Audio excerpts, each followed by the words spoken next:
Hello, hi everyone. How are you doing today? Just going to give it a minute or two so that Facebook is letting me know that I'm here. And we're in the woolly jumper today because it's freezing here in Cork where I live in Ireland. Freezing here today. It's been snowing. It's the most random March weather I've seen in a very long time. So welcome. And I just want to, just before we start, I just want to say a big thank you to everybody who's been listening so far and watching, and for your beautiful feedback that you've been giving me, because that really means so much to me, the lovely feedback you've been giving me about how this 5-day series is helping you. And that's exactly what I was hoping for, was that it was just going to, really help you along, So you're very welcome if you're just joining me. And today is all about self-sabotage. Yes, it's quite a meaty subject for sure. And oh, hi Kathy, hello. Chilly and windy here. Yeah, God, it's very unusual weather. But anyway, I'm nice and cozy here in the office. I've got my candles lighting. I'm in the zone, So it's warm where I am. The heating's on and it's nice and cozy. So you're very welcome. And we're here on day 3 of my 5-day series, which is all about boosting your baby making mindset and maybe breaking some patterns that you may have been experiencing and just replacing them with some healthier patterns, some healthier thought patterns, some healthier emotional patterns, and just really helping you to move to a mindset that is more aligned with your intention to have a baby. Because of course the intention is there. The goal of becoming pregnant, having a healthy baby is there always. But sometimes we can sabotage that, and we really don't mean to do it. None of us mean to do it. But I'm sure when we get into the topic today, and when I'm kind of discussing with you what's going on, I'm sure you might recognize yourself in some of the stuff that I mentioned. So, and a lot of what I'm speaking about today is many of these things I went through, probably all of them myself. And I'm sure you'll recognize yourself in there as well. Hello, Kira. Took a while to find me. Oh, I hope I'm on the right place. Yes, I'm on my page. Okay. Yeah, sorry. I know that some people that haven't liked my page might be kind of struggling to find me. So sorry about that. But you're very welcome. And thank you for joining me. And so yeah, so like I say, and for anybody that doesn't know me, I'm Claire Brett. I'm a fertility mindset coach, and I'm also a birthing practitioner. I teach pregnant women methods and techniques to help them to have a more positive birthing experience. And then obviously probably the bulk of my work at the moment is in fertility, and it's on the complete other end of the spectrum. But it's very common threads flowing through everything. And if you were tuned in yesterday, you will remember me talking about how this subconscious sabotage and the unhealthy beliefs, they don't just stop when the positive pregnancy test comes. And those of you that have experienced miscarriage or ectopic pregnancies or chemical pregnancies, you will be able to relate to that. The stress of all of it can really have a very negative impact, and getting that positive pregnancy test for some people would be winning the lotto. But actually, for those of you that have experienced pregnancy loss, you know that is really just the start, and you're looking at each milestone as you go through pregnancy. So the important thing to remember is that when you work on your mindset at this level, when you are still in the process of wanting to have your baby, you are actually working on your mindset for life. And these are skills that you're going to need as a parent as well. So it's not just about actually creating more fertile space. It's about creating a more fertile life, really. So okay, so welcome anybody that's joining me, and if you're watching on the replay, you are equally as welcome. So today I'm talking about subconscious self-sabotage. Now this is something that I come up against a lot. I came up against it a lot myself personally through my own fertility journey, but now I find it comes up really regularly with my clients and with the women that I speak to every day. And we're going to talk about changing from a state of subconscious self-sabotage, changing that into a more aligned state, a balanced, aligned state, where you are actually calling your baby in and welcoming your baby in. And there's, you know, I'm sure some of you are thinking at the moment, yes, of course I want my baby. I know how much I want my baby. But you know, you may just notice that some of the messages you might actually be sending out and you know, having there in your deepest recesses of your subconscious mind may not be in alignment with that intention. And I'm going to talk about a few examples of that and how it can actually affect you. So I just wrote down here, I'm just looking down at my prompts so that I stay on track, because you know I love to talk and I don't want to keep you too long today, okay? I want to really, you know, I don't want to take up all of your lunchtime because I know you're busy, but I do want to give you some learning here today, and I'm going to talk about the subject and how you might see yourself in here, but also I'm going to give you some tools that you can use straight away to help yourself to come out of that state of subconscious self-sabotage. Okay, so examples of, I guess, recent clients of mine, but you might spot yourself in here too. People who were subconsciously self-sabotaging their progress were people, we'll say, that when we went and did a little bit of deeper work, we found that maybe there was a birth trauma, a previous birth. So if we're talking secondary infertility here, maybe there was a previous birth that was quite traumatic. That can create a blockage within the body, and everything contracts when you have that kind of a blockage, okay? So that's one example. Another example, and I'm working quite a bit with this at the moment, I have quite a few clients that are experiencing this, recurrent miscarriage. So women who have had a very difficult time dealing with the grief of miscarriage.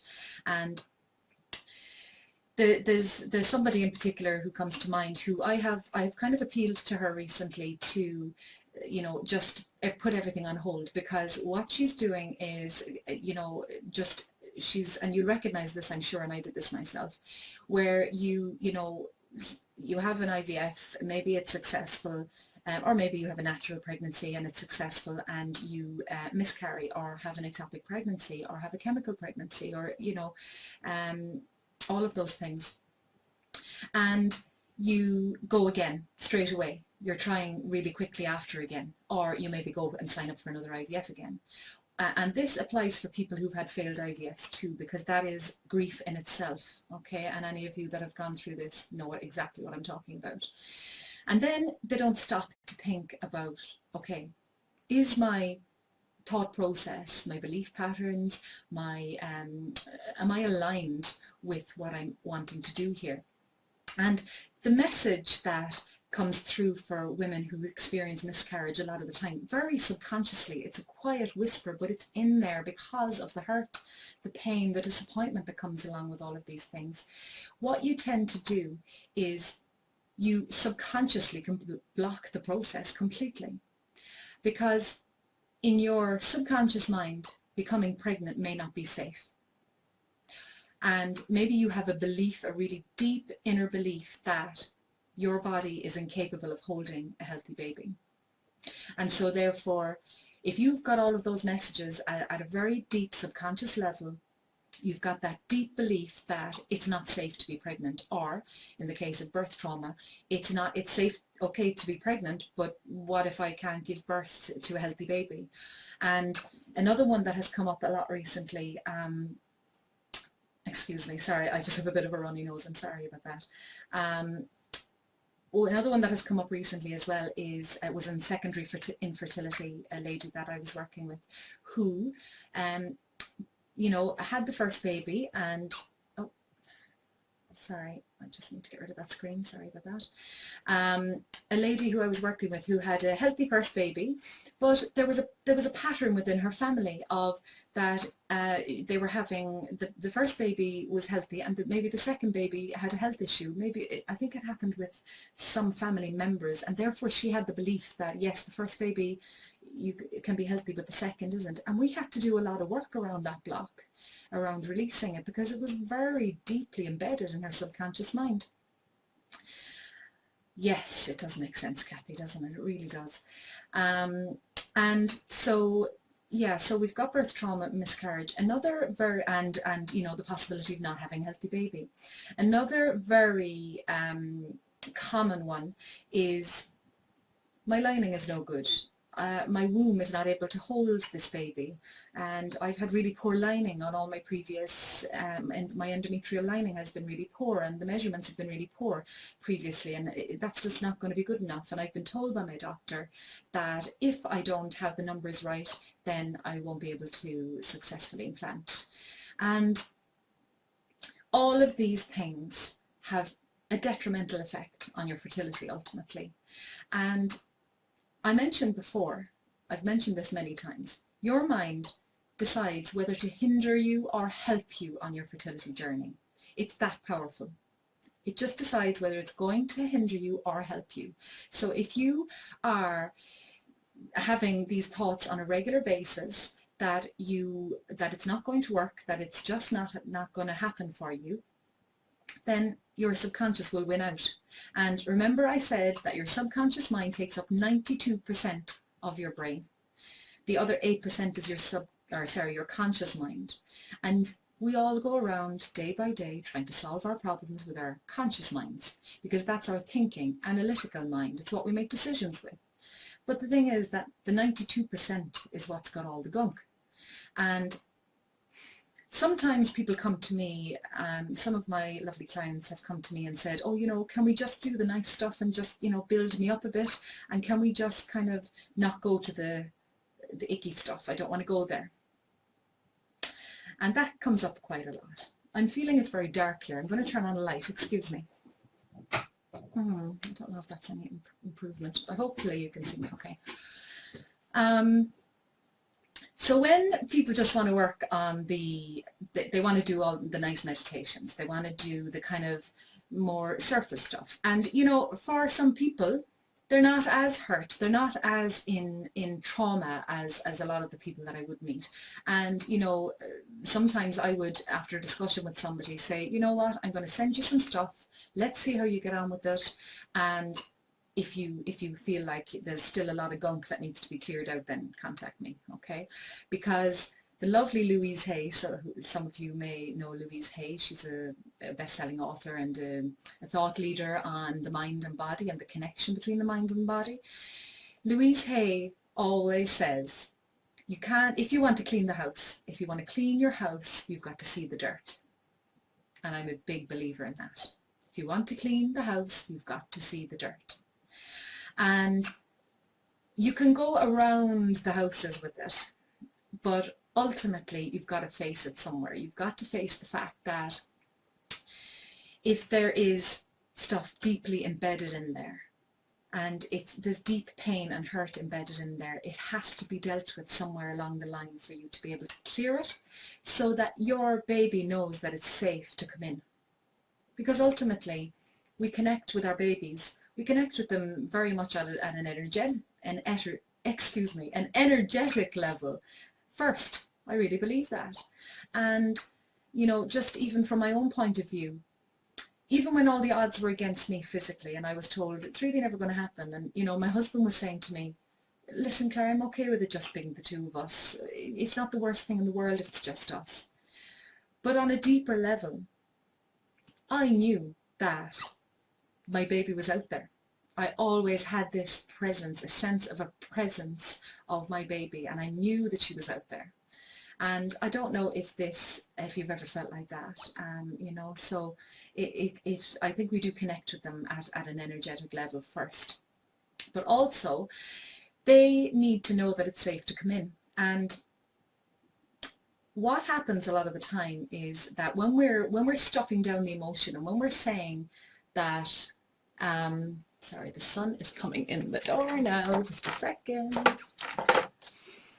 When we're connecting with the baby, with our baby, we have to kind of give them a sign that yes, you can come in. It's okay for you to be able to now come in here, because otherwise the tightness continues in the womb. And if I do this womb exercise with a lot of my clients, in a womb connection and imagining yourself connected with your womb, and we do a lot of visualization around that. And you would be just amazed at what comes up when people in the subconscious, quiet, inner state, what they actually think about their wombs. It would blow your mind, sometimes in a very sad way, because they see, I've heard people talk about their wombs as a black, empty place, as, I remember one particular lady, this was quite a while ago, mentioning a shriveled up prune was what she came up with for the image she got from her womb. And she shocked herself, actually, by imagining this on a regular basis, imagining that within your womb it's a very unfriendly, unnurturing environment. And when you think about it, really, how can a baby come into that kind of an environment? It's really difficult. So number one, awareness is key. Okay, so you might be wondering, how can I change this? And that's where I'm going getting to. Okay, how can I change this? So first of all, awareness is key. I would ask you now to just maybe close your eyes for a moment and think about, are your thoughts and is your inner self-talk limiting you? Is your self-talk limiting your vision, your ultimate vision of having a baby? Are the thoughts and the inner talk that's going on in alignment with your intention? Or are you just constantly saying how it's not safe to be pregnant? My body doesn't work right. My lining is never going to be good enough. And you will insert your own particular situation here. What's the point of doing IVF? That's the one that I actually did. And after my second IVF, I have shared that with you already, that I went into a big black hole. And it wasn't until I did some deep healing work that I realized that I was only half turning up. I was only half showing up really for my treatments, because what I was doing was I was arriving to my clinic and I was saying, yeah, I've got this all under control, I've done all the tests, I've got everything done, I've been injecting myself with hormones. But what I was actually doing was, and I remember this very, very well because it was a particularly dark time, I remember sitting in a hotel room in Prague, because that's actually where I had my successful treatment. I remember sitting in a hotel room, I had 2 cycles in Prague, but the first one I wasn't in a good space. And I was sitting in the hotel room giving myself my drugs to make my eggs, and what I was actually doing was I was crying and I was saying, why is this happening to me? Why is this happening to me? How can I be so cursed? Why is this happening to me? And it was just because I was miserable. I was hurt. I was deeply, deeply hurt. And I was very, very sad and upset, and I wasn't dealing with it. And, then here I am injecting myself with hormones, saying, get me pregnant. But yet my mind is saying, you're no good. You're a useless woman. That's what I used to say to myself. You are a failure. That's what I always said to myself. Which is so very sad, really, when you think about it, to be saying those things to yourself. But my point is, I was sabotaging myself. I was completely sabotaging myself and my progress. So what I work with a lot of my clients is a thing called parts and alignment therapy, and it's very, very, it's a hugely kind of healing experience, because what it does is, I don't do it with everybody, but if I think somebody needs it, I do. What it does is it gets the parts of you to talk to each other. So have you ever said, oh, there's a part of me that really wants to go on that holiday, and there's another part of me that doesn't feel 100% right about it? Or there's a part of me that knows that I need to eat healthier and stop drinking alcohol or reduce my alcohol intake, but the other part of me kind of likes it. So have you ever had that experience? I'm sure if you're human you have, because I have many, many times. But what I do a lot of the time with my clients is that I get the parts of them to speak to each other. So the part that wants the pregnancy, the part that really wants a family and is just in their heart and soul wanting to be a mum, I get that part to talk to the part that's resisting, the part that thinks it's not safe to become pregnant, the part that is in fear, the part that wants protection. Because let's go back to that initial idea that the subconscious's primary purpose is to protect us, keep us safe. And that's what we always defer to. So what can we do? I have a few little suggestions for you. So if you haven't downloaded the toolkit that goes along with this 5-day series, then I really do advise you to do that now. I'm going to make another attempt to put it into the comments here. I wasn't able to do this yesterday and I haven't figured it out yet, but no, I can't. I'm going to do it when I come off the live because I don't want to come away from the screen here in case I lose you. But yes, awareness is the first thing. I want you to sit down with a journal, with a little notebook, whatever it is you work with. I want you to take 10 quiet minutes today. Can you find 10 minutes in your day today to sit down and ask yourself, are my thoughts and my inner talk limiting my vision? Okay, I have a few little assignments for you today. They're just little ones and they can all be done in the 10 minutes. So ask what thoughts might be sabotaging your progress. What thoughts do you have on a regular basis? What words do you say to yourself on a regular basis that might be sabotaging your progress and your intention to become pregnant? Yes, and then the next thing that I would like you to do is think about your emotional bank account. Okay, so think about your actual bank account, the one that you take money in and out of, that you put money into and you take money out of. And this is on the toolkit, so you can work through this on the toolkit. And it's your emotional bank account. So think about your emotions like you would think about your bank account. And at the end of each day, so you can, again, just take 10 to 15 quiet minutes at the end of each day to commit to this toolkit, to these processes. I promise you it will change your state. It will change your state of mind. So make a note in your journal of all of the events or activities that were debits from your emotional bank account today.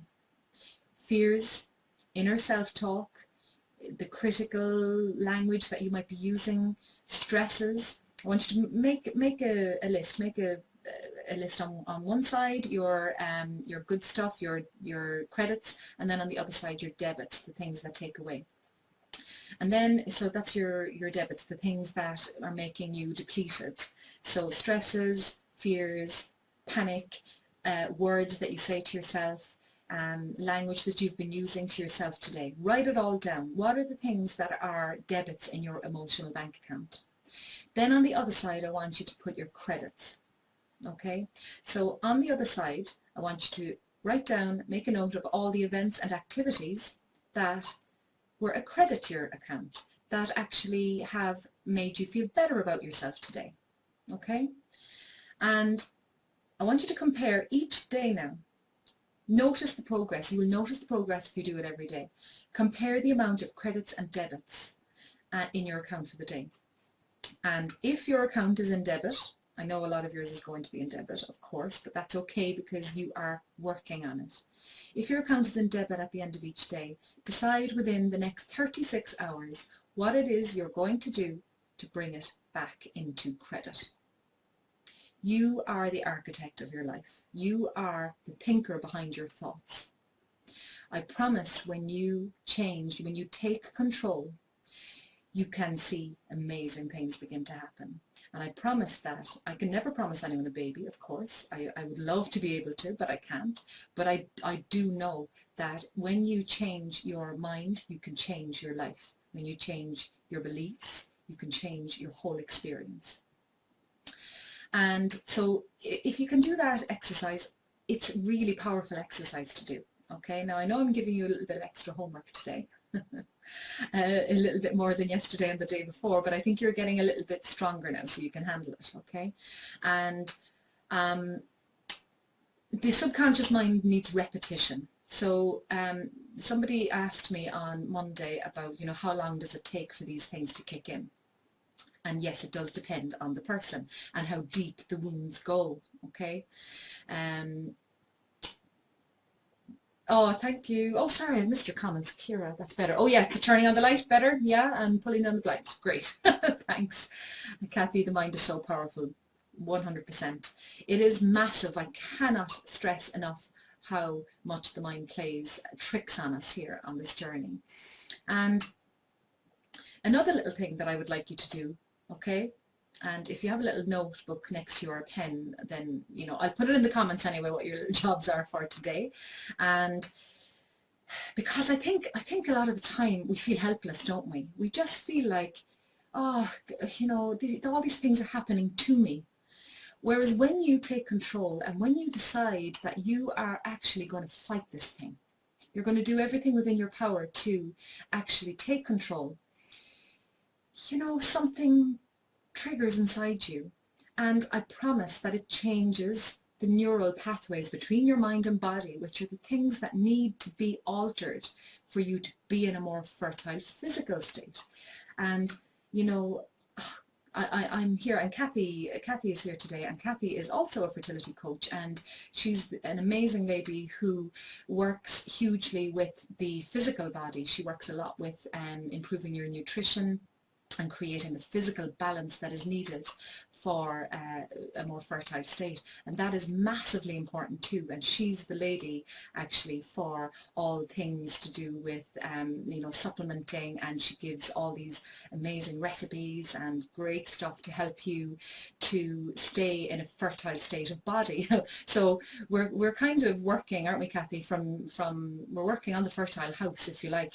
You know, Kathy works on the body, I work on the mind, and it's all part of the perfect circle really of fertility, and you've got to kind of address them all. And if you're only dealing with one part, you're neglecting another part. And my point here is that if you can say, and when you've taken control over all of it, and if you look back, you know, even we'll say in 5 years' time, think about yourself in 5 years' time, looking back. How would you like to look back on how you handled this journey? And you know, it would be my ultimate wish for everybody to have a baby in their arms, to have a little child wandering around the place in 5 years from now. I'd love to see everybody that I come in contact with to have that. And you know, the truth is that my work also involves, and I'm going to be very transparent about this, my work also involves helping people to deal with the outcome that isn't what they wanted, and the outcome of dealing with looking at alternative routes to your family. And I've helped people through surrogacy. I've helped people through road to adoption. I've also helped people who have made the choice and decision to stop now and to just remain just the person and their husband or the person and their partner, and not continue and pursue any longer. I have supported those people too, as well as my ladies who have become pregnant. And really what I often think about is, when you look back at the end of your life, when you look back at the end of your life at your road to whatever it is that is meant for you, that's going to be your story, do you want to look back on this time and say, I did everything in my power? I did everything in my power, not just turning up for IVF cycles, not just turning up for surgeries, for procedures, not just taking the supplements, that I did everything within my power to invite my baby into my world. And if that wasn't meant to be, then you can look back in peace at the end of your life and say, we did everything we could possibly do. I know that's a hard truth, and I know that some of you are not able to accept that. I'm going to be very truthful. I couldn't accept it. After 4 fertility treatments and being completely in bits and just sinking down deeper and deeper every day, my husband did say to me, Claire, when is enough enough? You know, when is it going to stop? Because he had a great analogy for grief, the grief of infertility and the grief of struggling to have a family. And he said it to my sister one day when I was in HEAP here after the 4th fertility treatment had failed, and I was I was in a bad way, and my sister came over here to help me feel a little bit better, and I was in a really bad state. And my husband said to my sister, and I thought, oh yeah, that's exactly it, you've hit the nail on the head. He said, when someone dies in life, and you know, for any of you that have lost someone in life, I'm not diminishing that in any way, the pain of that, of course it's horrendous, and I have, you know, also experienced that in my life. But when someone dies, you can go to their funeral or honor them in some way, physically, you know, and say, okay, and know what has happened, and know that that's in effect the end of one stage. And of course, you know, that for a lot of people, believing in the afterlife is a huge comfort. But he said to my sister, when is it going to end? It's like a grief that never ends, and we just don't know how we are going to continue with this. He said, like, when you have a failed IVF and it just continues and continues, there's always a next stage that you can go to if you want, whether it's donor eggs, whether it's adoption, whether it's surrogacy, whether it's, you know, all the other paths you can take. And I thought, that's the perfect analogy. It really is true. And he said, like, it's just a grief that never ends, that just keeps, it's like the grief that keeps on giving, I think was what he said at the time. You know, he said, and I remember thinking, yeah, spot on. So anyway, I went off track a little bit there, but I know it helps you, and you've told me that it helps you to hear my experiences. Because I'm not just talking here from being a hypnotherapist, being a coach, working with clients. I'm not just coming at it from that angle. I'm also coming from my own experiences, which probably are the backbone really of the way I now work with my clients, and why I'm here today, because I want to spread this awareness. This is why I'm here. I need to spread this awareness of, you know, that you cannot just address one part of the puzzle. Do I have my little, just bear with me a second, because I just want to show this to you again, and it might be backwards again on Facebook Live, I'm not sure. So the mind, body and spirit analogy. This is so important, guys, honestly, so important. I hope you can see that. The fact that when we address all three of them, we can have a fertile life. And fertile living is just about actually getting up in the morning and liking the person that you see in the mirror. You know, aside from all of the other stuff, I'm hugely into balancing your physical system. I'm hugely into balance in a spiritual way as well, because that gives people huge comfort, and it gives people and you know, I'm a big believer in the law of attraction, and that you can actually, and you know, when I mentioned earlier about that I always felt my baby was out there, I truly believe that the souls of our babies are out there waiting for us, you know. And so yeah, I've talked for quite a long time now, so I'm going to just get to the very last action, yes, oh yes, because I can actually go off course, as you may have noticed, and go off on a rant, but that's okay, I suppose, at times. So the other thing to remember is sometimes it's you're actually doing yourself a favor to put further treatment on hold while you deal with your head. Put further treatment on hold for a little while. Thank you for the love hearts. I do appreciate them, and the likes. Thank you. Putting treatment on hold can be a valuable experience, because, and I know the ticking clock can be a huge issue for some of you. It was for me too. But honestly, if you take the time to explore this stuff, and if you look at the beliefs, look at the blocks, look at the stresses you might be dealing with on a daily basis, and how your body might be in contraction, and look at all of that and ask, is it limiting your vision? And if you spend some time connecting with your baby, it can make a massive difference. Massive difference. So the third exercise I have for you, so the first one is your toolkit, from your toolkit, and I'll pop that into the comments in a second, doing the emotional bank account. The second one is, what was it again? I'll get to it in a second. Okay, so let's call this the second one because I can't remember the third one for now.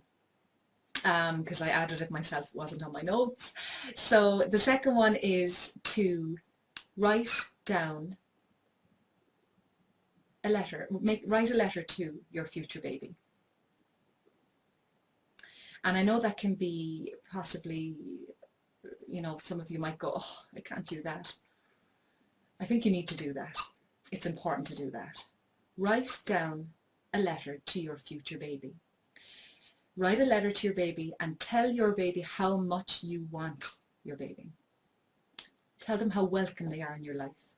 Tell them how much you love them.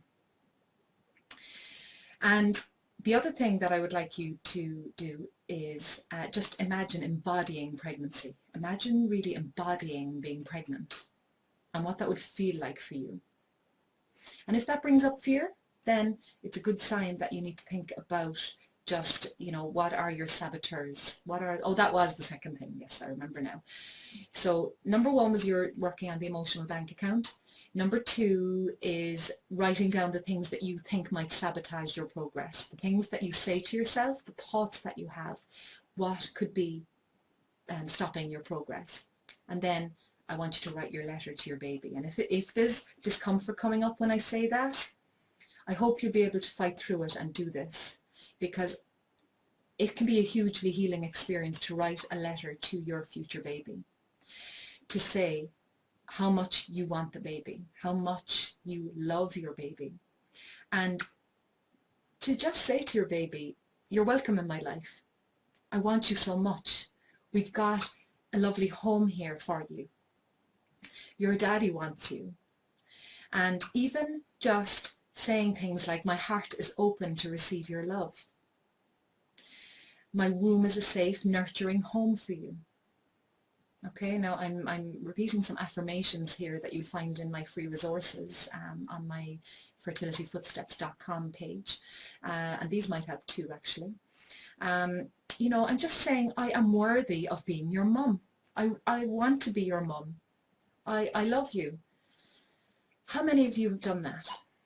We spend so much of our time trying to protect ourselves from the hurt and trying to just go through the motions, just do all the physical stuff that we need to turn up for. And that's really important too, of course. And I will be forever thankful to medical science and for everything else that I did to help myself become pregnant. But honestly, if I had to break it down, I think it was about 80% mindset. Truly, 80% mindset is why I have my baby today. I truly believe that. So, they're your jobs. I hope you won't see them as jobs. That's the wrong language for me to be using. I'm not setting a very good example. Sorry. They are your loving assignments for home. Okay. And, oh, hi, Siobhan. Oh, you're at the vets. Oh, okay. Well, listen, I have fur babies here too, and they need our attention when they need their attention. Yes, of course, catch up later, Siobhan. I'm going to pop it in the group, into our private Facebook group again later. And for anybody that's watching that would like to join our group, it's a private support group. It's a lovely safe haven for where you can explore your, you know, your thoughts, your concerns. You can pop a request for support in there, and it's just a wonderful private place to be. Your friends can't see you posting in there. They can't see anything in there. It's a private place to be.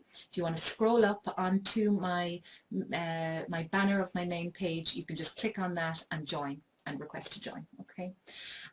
Great affirmations. Yes, Kathy, affirmations. Affirmations have saved me on so many occasions, honestly. I have used affirmations probably for 10 or 12 years now for different things. I had chronic back pain many years ago, and anybody that's watching that knows me knows how bad this was. Really back pain. I was confined to the bed for a few months. And affirmations saved me. I put them on my mirror, I wrote them out, I listened to them daily. And if you're going to download my affirmations from my free resources, guys, they need to be listened to daily for at least 28 days for the messages to really filter in. I listened to those daily for a very long time because I was actually telling myself on a daily basis, you're going to be stuck with this back pain for life. This is going to follow you everywhere you go. You'll never be able to work again. There's self-sabotage. And affirmations saved me. They're a big part of my daily practice. So, okay.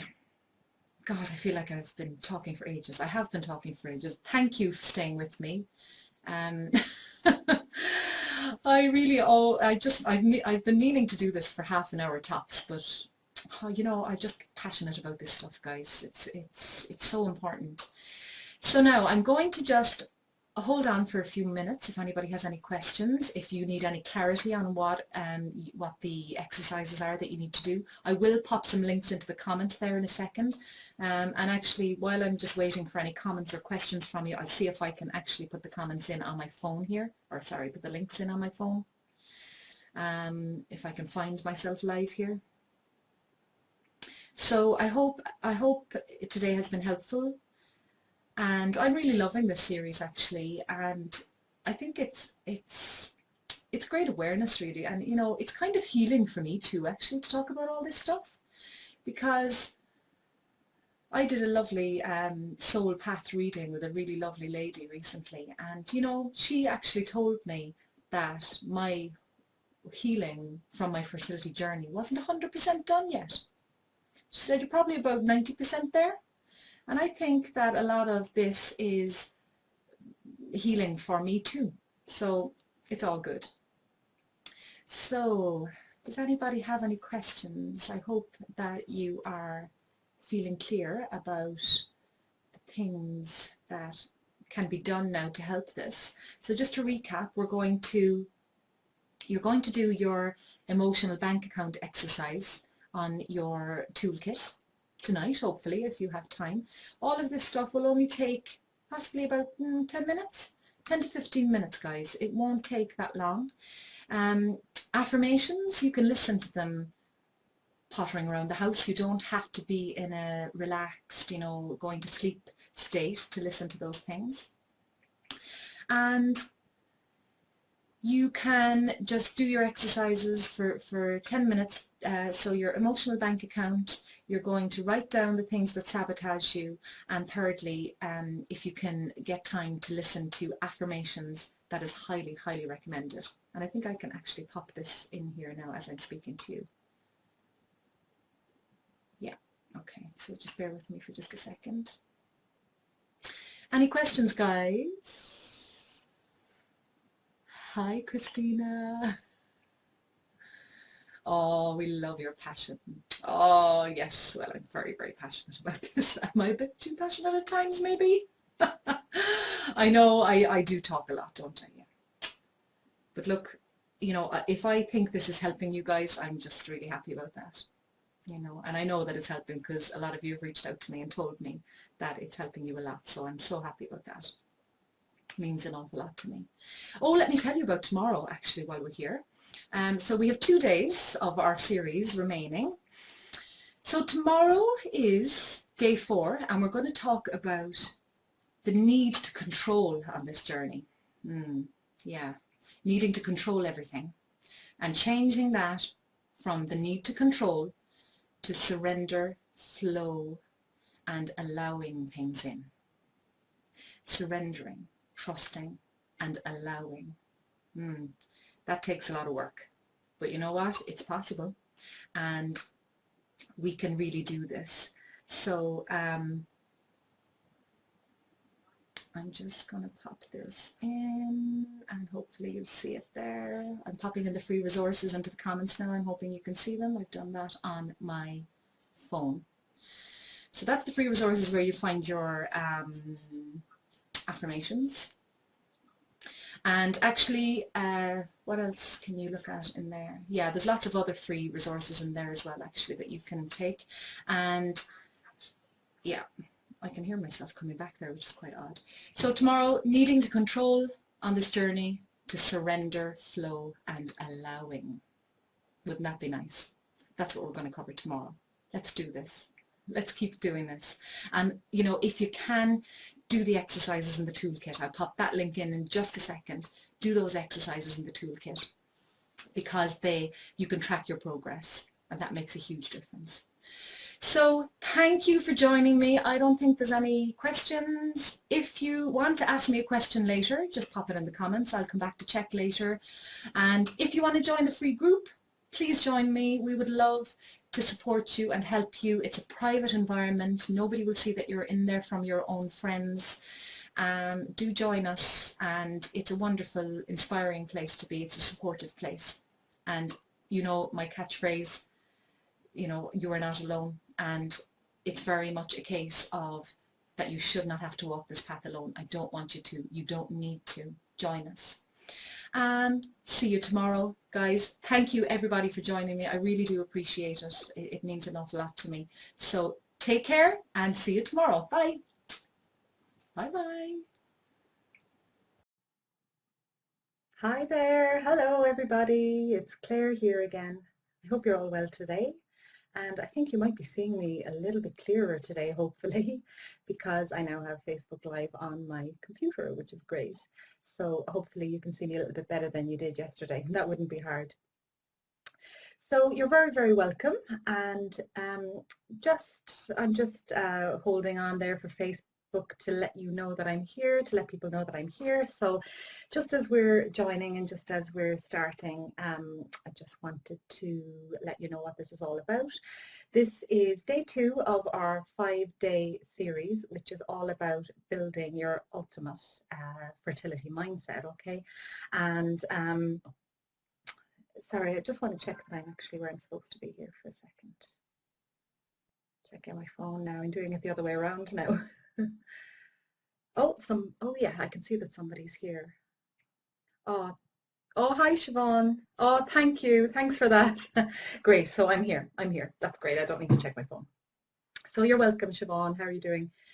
And welcome to anybody else who's joining. You're most welcome. And you know what I forgot to say yesterday actually was if you know anybody that you think would benefit from these videos, do feel free to share them if you can at all. And I know I'm probably catching people on their lunchtime and things like that. And I do appreciate you taking time out to spend a little bit of time with me. And this 5-day challenge is really all about helping you to get better coping mechanisms, to feel a little bit more resilient on your fertility journey, whatever is going on for you at the moment. And the topic of today's conversation is all about transferring or transforming, if you like, your panic feelings and feelings of fear into more peaceful feelings and feelings that you can actually cope and you can control some element of it, okay? So, because so much of this fertility challenge stuff it can be very much feel like we're out of control. And we've got to kind of just take back the little bit that we can take back. And that's what this series is about really. And today in particular is about fear, because fear is a huge thing that can come up on this journey. And you know, for anybody that doesn't know me, I am a hypnotherapist and I'm a fertility coach and have been for 10 years now.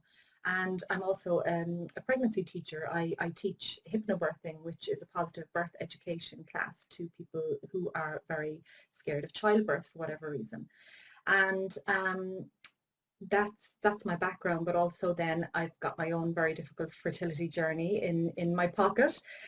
Sometimes it's in my pocket, sometimes it is actually, you know, very much out there for the world to see, but that was a choice that I made when I finally gave birth to my own little daughter 19 months ago.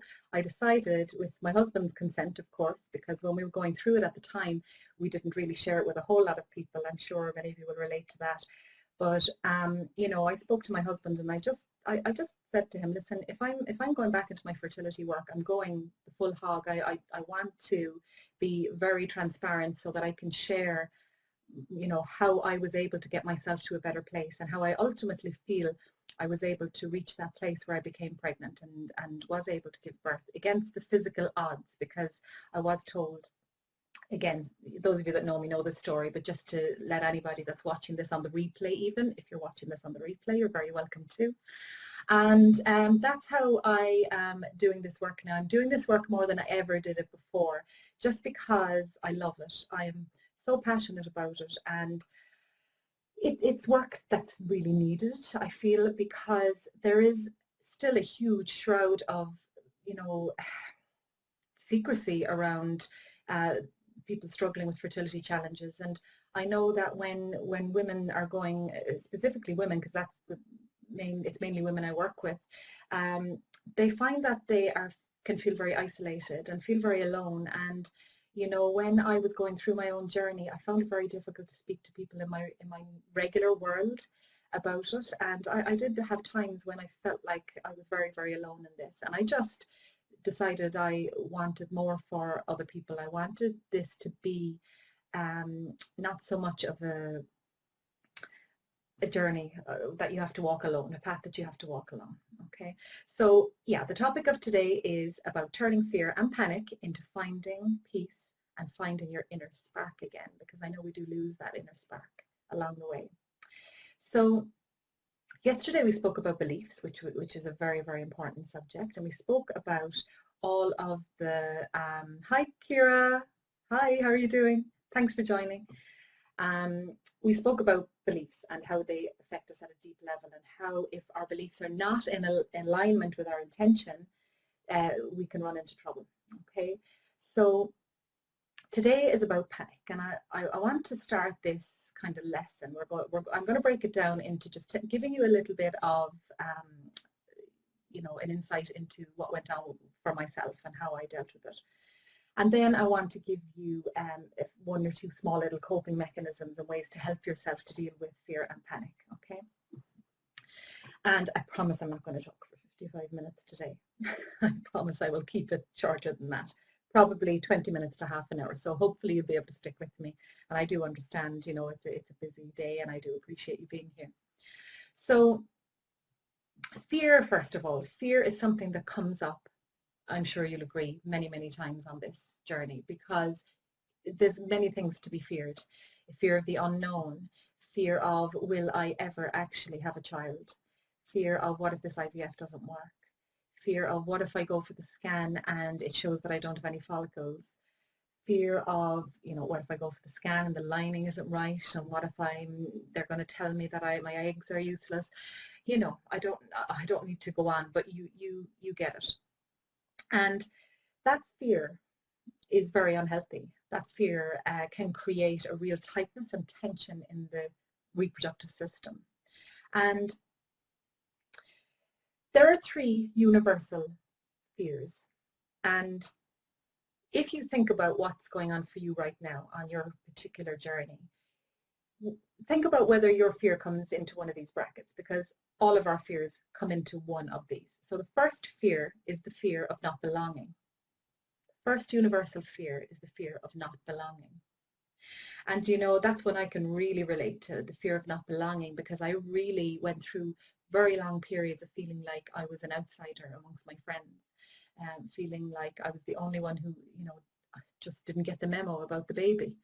And I felt like screaming at times, because you would get the invites for christenings, for you'd hear about the confirmations. That's the stage a lot of my friends were coming to, believe it or not, confirmations.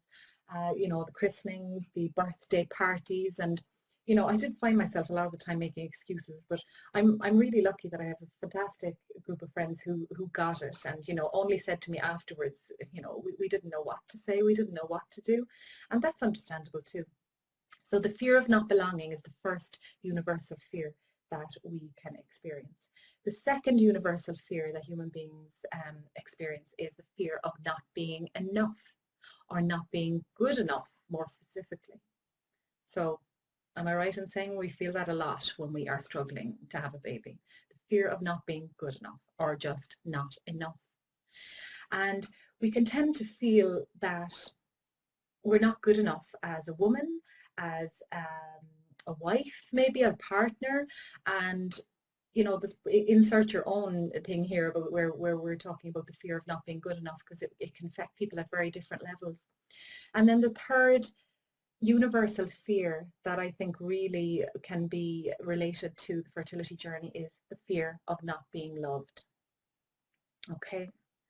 And when you think about those 3 fears, the fear of not belonging, the fear of not being good enough or enough, and the fear of not being loved, would you agree that most of our fertility challenges could be broken down into one of those fears, or all of them.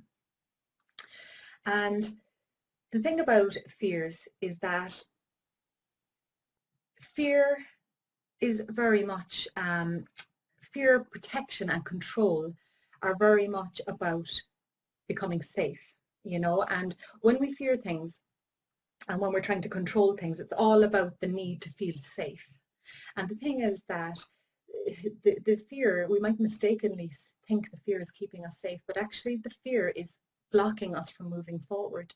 And not alone that, I mentioned to you yesterday about the stress hormones and how they affect the reproductive hormones. So when you activate what's called your sympathetic response within your autonomic nervous system, when you activate that by being in fight-flight mode constantly or for a very long time, when you're stressed for a very long time, you're just activating that sympathetic response in the autonomic nervous system. And when that response is triggered, your brain sends a message to your reproductive organs and to the rest of your organs that it's not safe. You need to protect yourself. And that was all very well when we were living in the times where a bear might attack you or a tiger might attack you in prehistoric times. But we don't need those reactions now. We don't need those protections now. But yet that's where most of us go when we're in fear and when we're in panic. Okay? Now, let me just share with you, I'd just like to share with you my own experience of panic, because that's the next thing I want to speak about. I don't know if any of you have ever experienced a panic attack. It can be a very scary thing. And a lot of the time you may not be able to name it as a panic attack, but the best way that I could describe it is a feeling of that you just can't breathe. You can't breathe, you can't cope, your heart, you're palpitating, you are absolutely feeling like your chest is going to explode. And I was very familiar with panic attacks as a therapist because I dealt with clients many, many times who were struggling with panic attacks, and many people who had had them for many years. And I was very good at it, actually. I was really good at helping people to get rid of their panic attacks. And until I had one myself. And the first time that I had a panic attack was in my mum's living room. It was the day, not the day, it was a few days after my second failed IVF. And I was doing the whole coping thing brilliantly. If you had met me on a daily basis that time, you would have thought, oh God, she's really great and she manages everything so well and she copes so well. But actually I was dying inside. I was plastering the smile on my face every single day. And what happened on this particular day, it was a day like any other day. I was in my mum's kitchen, we were talking about holidays actually. And she started talking to me about, was I going on holidays and where was I going? And I don't know what happened. It was a perfectly ordinary conversation and it should have been a happy conversation about holidays. But I think what triggered it was, I thought to myself, I can't go on another holiday where I don't have a baby. I can't go on a holiday to run away from my life. I don't want to do this anymore. And I could feel the panic rising in my chest, but I didn't know what it was. And I just went out to the living room and, did a little bit of breathing, but not enough, clearly not enough. And before I knew it, I was in a heap on my hands and knees on the floor and I couldn't breathe. And the next thing I knew was my mum was like loosening my clothes, trying to help me to get over the panic attack. And it was very scary. Even as I think about it now, it kind of gives me the creeps, to be honest, because it really was an awful experience.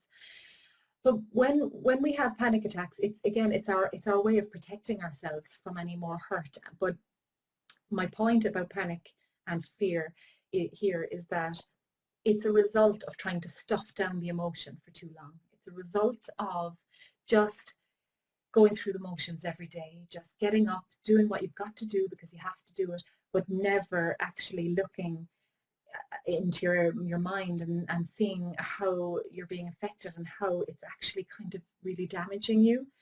And I was, I'm not going to lie to you, and I've said this already, I was the perfect patient, but I was a terrible self-care person. I didn't look after myself at all.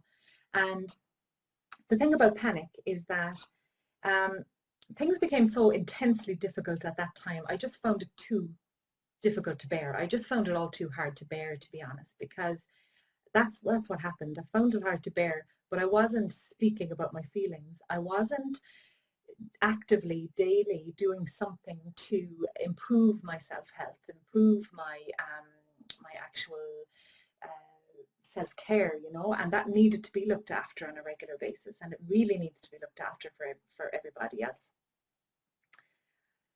Oh, thanks, Kira, for popping in. Thank you. See you later. See you. Yeah, you can watch the replay. Okay, that'll be great. Thank you. So that was the thing about. Yeah, I remember asking I actually asked my mother that day, who was so very upset. My poor mum that day. She didn't know what to do with me. And they were just, of course, as my parents, very, very sad about what we were going through as well. And, you know, I remember saying to my mum on that day, why was I chosen? Why was I chosen to bear this burden? Why was I chosen to bear this burden? And, you know, my poor mum had no answers for me. And I remember just crying and crying and crying. I think I cried for maybe 2-3 hours and couldn't stop. But I did feel better afterwards. I did feel better after that, you know. So I have a beautiful quote from one of my most favorite authors. Her name is Brené Brown. You may have heard of her. And Brené Brown speaks a lot about vulnerability. She speaks a lot about shame, which is something that comes up on the fertility journey a lot. Brené Brown has said that in avoiding sadness, we avoid our lives. When we avoid sadness, we avoid our lives. And that's so, so true. It really is so true. Because when we're trying to duck away from difficult emotions, we just end up numbing the good emotions too. And that was what she spoke about in her lectures. She says that when we numb the sad feelings, we also numb the good. And I don't know if you can relate to that. I really can relate to that, because we are unable to just block off one set of emotions. We also tend to block off the others. So what was happening for me was that I would hear happy news when I was struggling inside and when I was really feeling nasty. I would hear happy news that I should have been happy about, and I would find myself just going, oh, great, that's great, you know, and kind of painting a smile on, not really meaning it, which is terrible a lot of the time. But that's the way it was, because I was so busy numbing those bad feelings instead of facing them and letting them heal and letting them, what I did eventually do, which was get some help and work on the healing stuff. I was just numbing everything down. So I numbed the good and the bad, everything together. And that can be just, it's really not good. Okay. So I have a little assignment for you all, and a little assignment for you for your next day. Well, the toolkit that I have set up for you, I'm going to drop it into the comments here again, actually. Can I do that? Just bear with me for a second. Yeah, I'll drop it in on my phone and hopefully you'll see it. So it's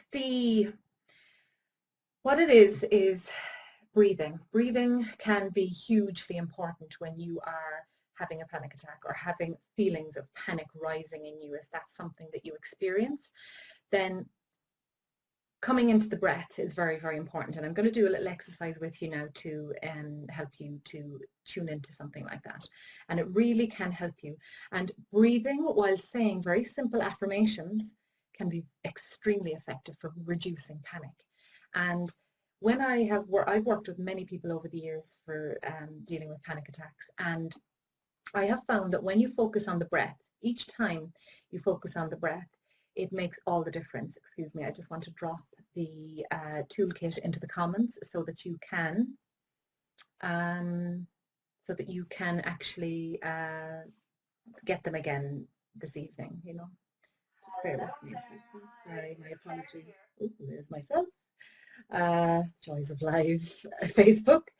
And when you are actually when you are breathing and you're breathing in for a shorter count and breathing out for a longer count, what you do is you activate the parasympathetic response, which is the very opposite of the stress response that I spoke about earlier, the opposite of the sympathetic response that you activated, that fight-flight mode that we go into when we're in a state of panic. It's our survival instinct. But what you do when you breathe and you think about your breathing and you focus on your breathing, what you're doing is you're actually activating you're calming the amygdala in your brain, and you're kind of telling your brain it's safe. But also you're focusing on your breathing, you're distracting yourself away from the panic feelings. And that is really important. So I'm just going to drop that link into the comments there now as I'm speaking, and thank you for your patience as I'm trying out this new Facebook Live. I'll get it in there in a second. Okay, so let's talk about the breathing technique that I'm going to give you. So the technique of breathing that I want to give you for feelings of fear and panic which rise up, the feelings of fear and panic can be controlled really, really well with this simple breathing technique. And it's based in yoga, this technique, and it's a really, really simple breathing technique, but very, very effective. So always when you're starting a breathing technique, you always start by checking in with your head and face if you can. Now I understand if there's feelings of panic rising, you don't have a whole lot of time to check in, but if you can, and if you're just practicing this and adopting this, then I would check in with your head, face and jaw, and just make sure that the jawline is loose if you can. And then just loosening out the shoulders, dropping down the arms onto the lap ideally, and just closing your eyes and breathing in through the nose for a mental count of 4. So breathing in for 4 and breathing out for 8 through the mouth. And as you breathe out, drop your shoulders into your body. And again, breathing in for 4 through the nose. And then breathing out for 8.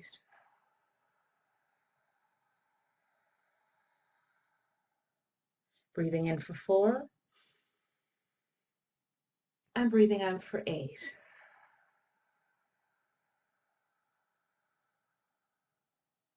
Breathing in for 4. Through the nose and breathing out through the mouth for 8. And if you're just joining us, you're very welcome. I'm just giving a little simple breathing technique that will help you to deal with feelings of panic and fear when they arise.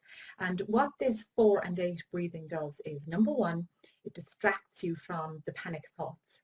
Number 2, it makes you focus in on your breath, and in doing that you are triggering your parasympathetic response within your autonomic nervous system, and that's the very opposite of the stress response, the one that makes us want to run and fight, you know, that one that probably many of us have spent far too much time on our fertility journeys spending time in, you know. So this breath is really, really effective. So breathing in for 4 through the nose, and then breathing out through the mouth for 1, 2, 3, 4, 5, 6, 7, 8. And as you do, you'll find you automatically drop the shoulders down into the body.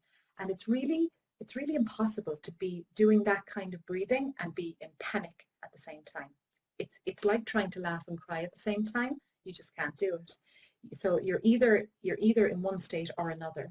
And when we breathe like this, and when we breathe in the good feelings and breathe away the bad feelings, we're teaching our body that it's safe. We're sending a message to our brain: I am safe, I am protected, I am supported. And that gets me to my last point. It's really good when you are doing this kind of breathing technique, 4 and 8 breathing. It's really good to, when you are in between the breaths, say little affirmations to yourself. So affirmations like, I am safe, I am supported, life supports me, and then breathing in again for 4, and breathing out for 1, 2, 3, 4, 5, 6, 7, 8.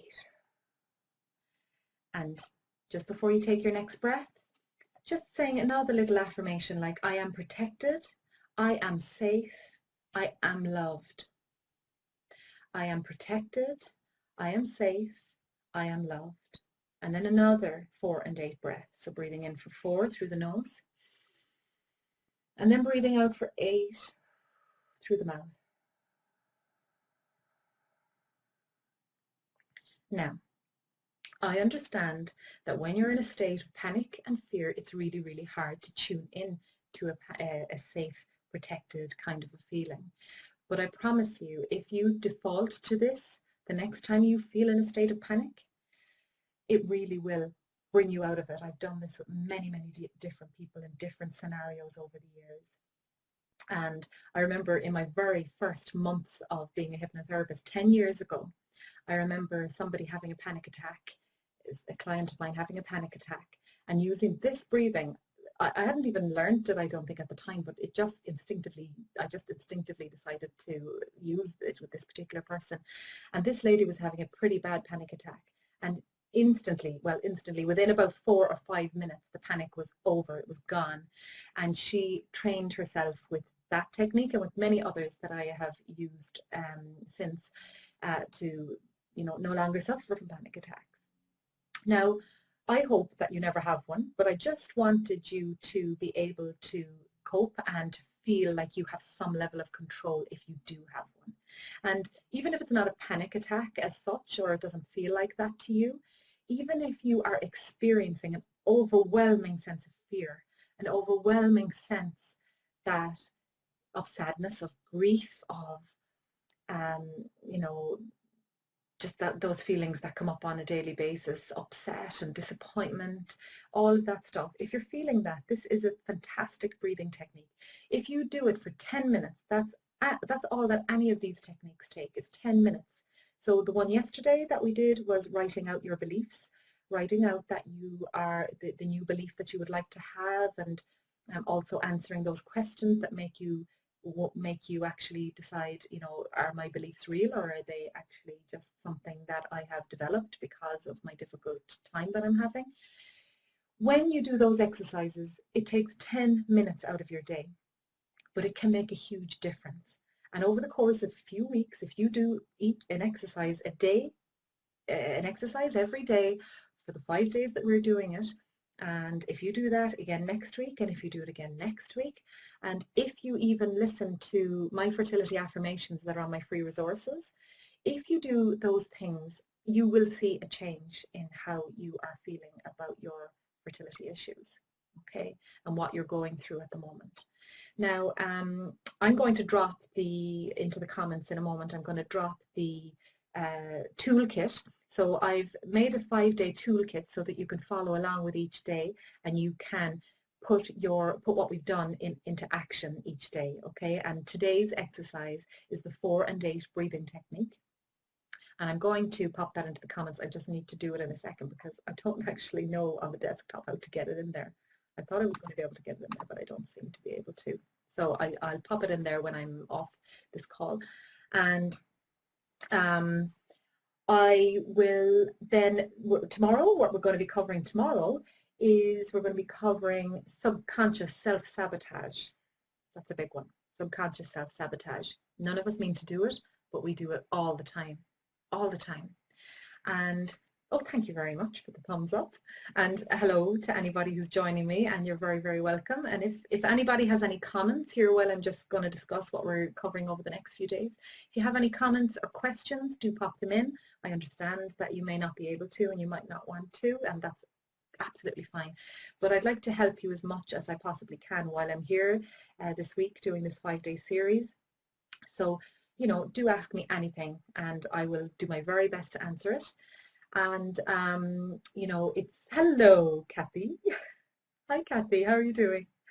And I am going to tomorrow be covering subconscious self-sabotage, yes, and we're going to talk about changing how we can subconsciously self-sabotage our progress, and how we're going to change that into calling your baby into a more aligned environment, calling your baby into a more balanced environment, okay? Because self-sabotage is something that it's a little kind of it's one of those things that none of us are aware we're doing it, but when it comes to fertility stuff, we can tend to sabotage ourselves a lot, okay? And we're going to be covering that tomorrow. And yeah, so yesterday was all about beliefs. Today is about panic and fear and how to control that. And as I mentioned, I will pop in for you the toolkit and how you can get your hands on that. I'll pop it into the comments. And also I am going to pop in there my free resources page. The other thing that I wanted to mention is that I have a private support group within Facebook, and you might be interested in joining that private support group, because it's a lot more private than this page is where you're watching this now. It's a lot more private than watching on my business page, okay? And we've got some amazing women in there, and I'm in there pretty much all the time, just sharing some inspirational materials. I'm in there supporting people who are going through difficult times. We're all there for each other. We are all there. We've all been through difficult times, and it's just a private forum really where you can explore what's going on for you and how maybe you could approach things differently if you want to do that. And maybe if you're just having a bad day and you just need a little lift me up, you'll get that in there. And as I say, I'm in there a lot of the time popping in inspirational videos, and I put in a lot more in there actually than I have on my main page. And you know, I would love you to join us. I would be delighted if you would like to join. And I will, again, it's now, if you're watching me live, if you scroll right up to the top of the page onto the banner, the very top banner of my Facebook page, you can just click on that and join, or a request to join, and I will approve you. Or I'm going to pop that link into the comments too if you're watching this on the replay, okay? So I would love you to join us, because let's face it, nobody should walk this path alone, and I don't want you to. And I did it for a very long time. I don't recommend it. Get some support, get some sisterhood, if you like, on this journey, because we just all need a helping hand. And when I have found that when we lift each other up and raise each other up, it's so much easier to walk along this path. So thank you again for joining me, and it's been lovely to have you all here. Thank you very much for all the likes and the comments, and I'll just wait for a second just in case anybody has any questions, and if you do, pop them in and I'd be delighted to answer them. And I'm just realizing that you've all had to endure looking at all my huge amounts of folders. Some of them are my husband's, but not all mine. Mine are the kind of, you know, stuff here, the nice candles and elephants and stuff like that behind me. That's along my line. My husband has the kind of more official stuff up there. So yeah, it's been really lovely to spend this time with you, and I hope you're finding this helpful. So you've got your 4 and 8 breathing technique now to be getting on with between today and tomorrow, and I'll have some more little nuggets of help and support and advice for you tomorrow. And mindset is as important as looking after your body. Kathy, 100%, you know, and it really, really is. It's huge. I can't speak about it enough, and you know, I don't tend to shut up about it now these days, as you know, Kathy. And you love my little Buddha. Yes, I love my little Buddha. He's nice, isn't he? Yeah, I've got my candles and I've got my little elephant, because the elephant with the trunk down. See this little elephant with the trunk down here, this guy. He was a great support to me during my fertility journey. He was a great friend to me, and you know, a beautiful group of ladies that I became a part of when I was going through my 3rd IVF. We had a little mascot, a little elephant, because the elephant with the trunk down is a symbol of fertility.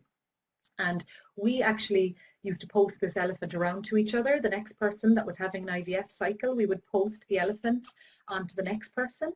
And you know, that elephant was a real lucky charm for a lot of us, and she even got her own little name, Ellie the elephant, and she's still doing the rounds actually. But you know, I just think we just need all the little boosts we can get, don't we, on this journey. And that elephant to me is very, very special. And you know, I have my Buddha, I have my candles, because they give me comfort, and they gave me great joy and comfort when I was at my lowest ebb. And I'll be talking about all that stuff again as well. I'll be talking a lot about you know, the law of attraction, and talking about working with your inner guide and trusting your intuition. I'm going to talk about that stuff a lot too. You're going to be seeing a lot more of me now after this 5 days, because I do enjoy doing this. Hi Emma. Oh, you're unable to join live today. That's okay, but you're looking forward to catching the replay. Yes, of course. I'm gonna pop it in the group again tonight as well. And if you're a member of the group, you'll see I'm going to pop it in the group every evening again. But I will put all the links right into the comments in a second. And I don't know why I can't do that now. But anyway, I'll get it later. So I'm going to finish up then, if there are no questions. Thank you so much, everybody, for joining me. It's lovely to have you here. And I will be back tomorrow at the same time. I'll be back at 1 o'clock tomorrow. And tomorrow I will be talking about that subconscious self-sabotage. We all do it in different ways, but when I'm speaking about fertility, yeah, we do it a lot more than we would ever imagine. And I've seen this with many of my clients over the years. You'd be amazed what comes up. And they're amazed at what comes up, at how they are self-sabotaging their own progress. So thank you again, and lots of love. See you all soon, and bye for now.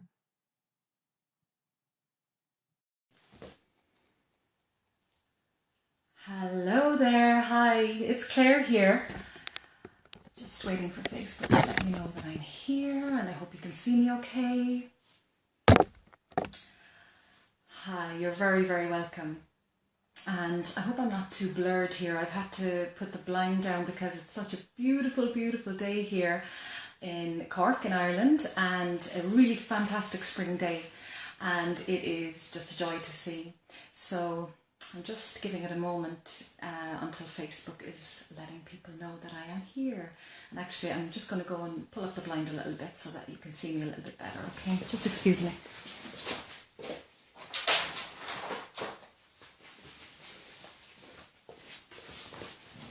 Yes, I'm here. Hi. So hello there, you are so very welcome. I'm delighted to be here.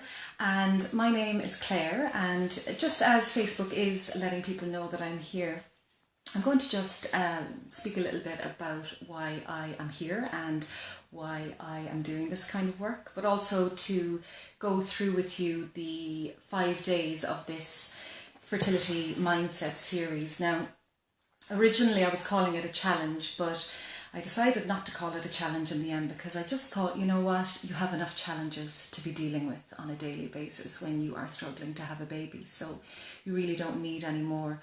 And so I've called it the Ultimate Fertility Mindset 5-day series. And my aim with this series and with giving this to you is I just want people to be able to have a healthier mindset when it comes to their fertility, because I know in my absolute heart of hearts that this makes all the difference to everything. Excuse me, sorry, just a second.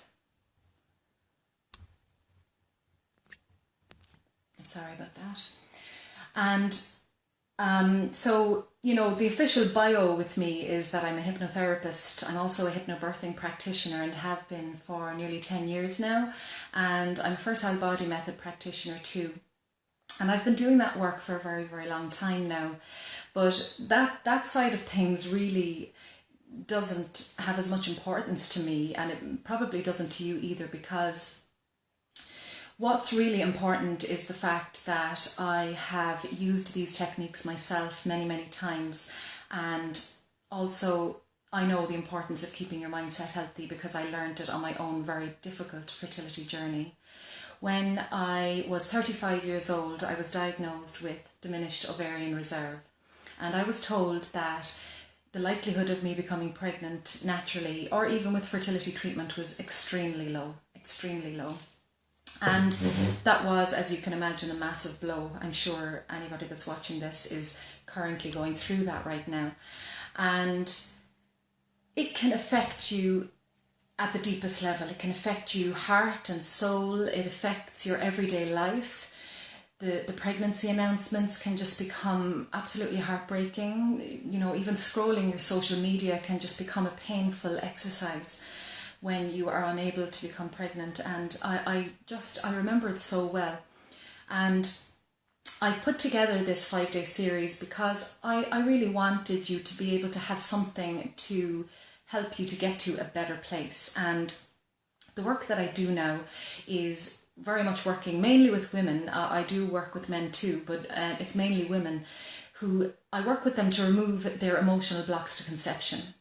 Because much of the time, even with physical issues like, you know, polycystic ovary syndrome, endometriosis, people that are suffering with, you know, grief beyond miscarriage, and people who've had recurrent miscarriage, I see people who have had many failed IVFs, and you know, there's a common thread amongst all of them, and it does seem to be a real lack of belief in themselves, a real sense of failure, and there can be a huge sadness around being unable to become pregnant. And I remember that very deep sadness, and I even though I was, you know, I was blessed with a little baby girl 19 months ago now, after a very long journey.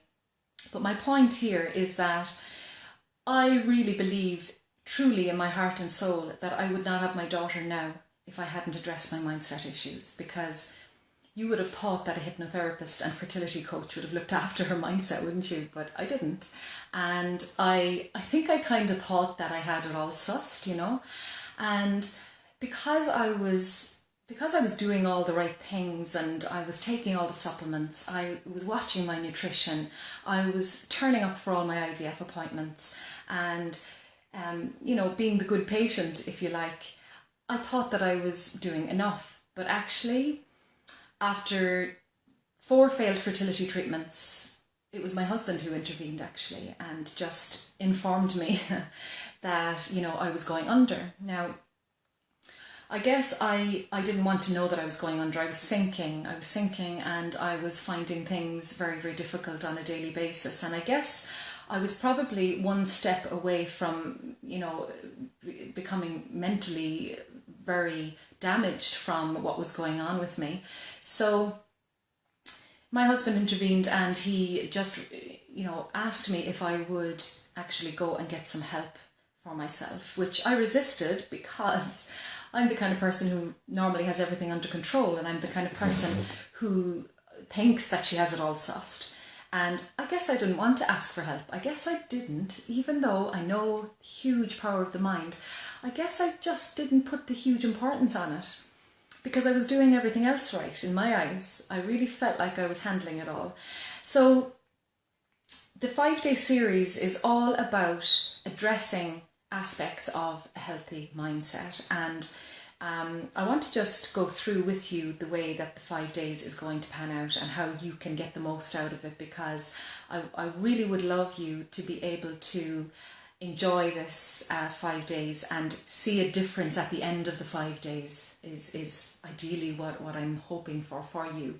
Because when I went through my own 4-year fertility struggle, I had worked with many women before, and of course I work with couples too in pregnancy who are wanting to have a more positive birth experience, and you can imagine that was quite difficult when I wasn't able to have a baby myself. But when I've worked with these people over the course of time, and just lovely people who have been just really, who have struggled so much, there really is a common denominator there, and their beliefs, their mindset, their thought patterns, it affects everything. And this is not just me, you know, my experience, but I see miracles all the time with my clients. I believe that my daughter is a miracle, and it's because we were not just addressing the body, and that's where it's key.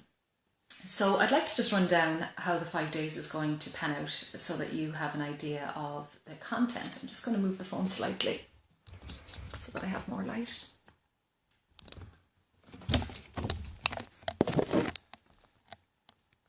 you for bearing with me. Okay, so day one. Today what I'm going to, and just to tell you the rundown of how this is going to go. So I'm going to talk for maybe about 10 minutes on today's topic, which is developing healthier beliefs, developing more fertile, friendly beliefs. And I'm going to talk about that for roughly 10 minutes. And, you know, when I think of something that I kind of put into play myself on my own fertility journey, if that pops in, I'm going to share that with you too, because I tend to remember these things as I'm talking. So today's all about developing healthier beliefs. Day 2 tomorrow, Tuesday, is going to be about turning panic and fear into peace and learning how to love your life now. And, you know, I'm sure you can relate to this. The difficulties with fertility, it becomes all consuming, doesn't it? It just takes over your every waking moment. It did for me. And I found that I became quite numb, actually. That's what happened to me a lot of the time. I became quite numb, and lots of stuff was going on around me, lots of happy occasions that I should have been happy about that I just couldn't find it in my heart to be happy about them. We'll be talking a little bit more about that tomorrow. Excuse me. Then day 3, Wednesday, we're going to talk about subconscious self-sabotage. And we're going to go from subconscious self-sabotage all the way through to changing that into calling your baby into a more fertile environment, to a more balanced and aligned environment, okay? One that is actually in line with your intention, because nobody wants to sabotage their efforts. Nobody goes out and intends to do that, but it does happen. And I've worked with so many women now over the years who have discovered that there is actually a block in there, an emotional, mental block, which is preventing conception. And you would be amazed what comes up. You know, I have been blown away by the sources of these, and the root problem with the inability to conceive. And that's with people who have had very severe physical blocks to conception. So, you know, I'll share more of that with you on day 3. Then on day 4, Thursday, we're going to talk about the need to control on this journey. From needing to control and changing that need to control and that absolute urge to have control of every aspect of your journey. We're going to talk about moving from that place into moving into a place of surrender, a place of better flow and allowing. And when this is probably the aspect of the days, the 5 days that I can probably share the most with you about my own journey, and how when I did this for myself, everything changed. And, you know, I spoke earlier about my husband making me go for help for my emotional state. And honestly, I really didn't like him very much at the time for making me do that. And I thought it was unnecessary. But honestly and truly, I went into my 5th fertility treatment a different person, because I managed to let go of the need to control. I managed to let go of those things that were beyond my control. I honestly went into that. I went in with a fighting spirit, number one, and thinking, you know, whatever happens here, I'm going to get my baby. But also the other thing was that I realised I cannot actually control everything in this process. It's impossible. But I do understand why the need to control is so strong, because so much of this stuff is going on around you and things are just being done to you, you know, and so much of it is just really undignified, you know, the scans and all the probing and the needles and, you know, taking all the hormones. And I know some of you that are watching this are probably, you know, not having IVF, but I know that also this, what I'm talking about in these 5 days, are going to help you, whether you are, you know, trying naturally for your baby, whether you are having fertility treatment, whether you have experienced pregnancy loss and you're struggling with grief, or whether you're just finding it a daily struggle. And you know, as I said, today is about beliefs, but just to say that the last day, our day 5, which is going to be our final day, is all about fear and frustration about time and age. So I don't know if that, you know, if that is something that's relevant for you, but it was huge for me because I felt like I had this huge ticking clock on top of my head, and that if I didn't take action, get this test done, get that surgery done, you know, go for IVF as soon as I can go again. I felt that if I just kept on the hamster wheel and if I kept going, that something would stick. But you know, it doesn't work like that. And I'm going to talk a lot about that on day 5 and how you can change that need to be, you know, driving the process time-wise, how you can change that into patience, trust, more clarity, decision making, because I made a lot of hasty decisions on my journey, and you know, you may relate to this, but they weren't always the right decisions. And yes, of course, I'm delighted that I have my daughter now, but at the time I was acting from up here in a really kind of wild headspace rather than trusting the heart, trusting my inner self, which I should have been doing. Okay, so let's get down to it. And I can see that some people have joined me, and if you can say hello, do say hello. I know that some of you won't want to say hello, and I absolutely get that, because I totally get that you want to be private, and I wanted to be, you know, in privacy as well.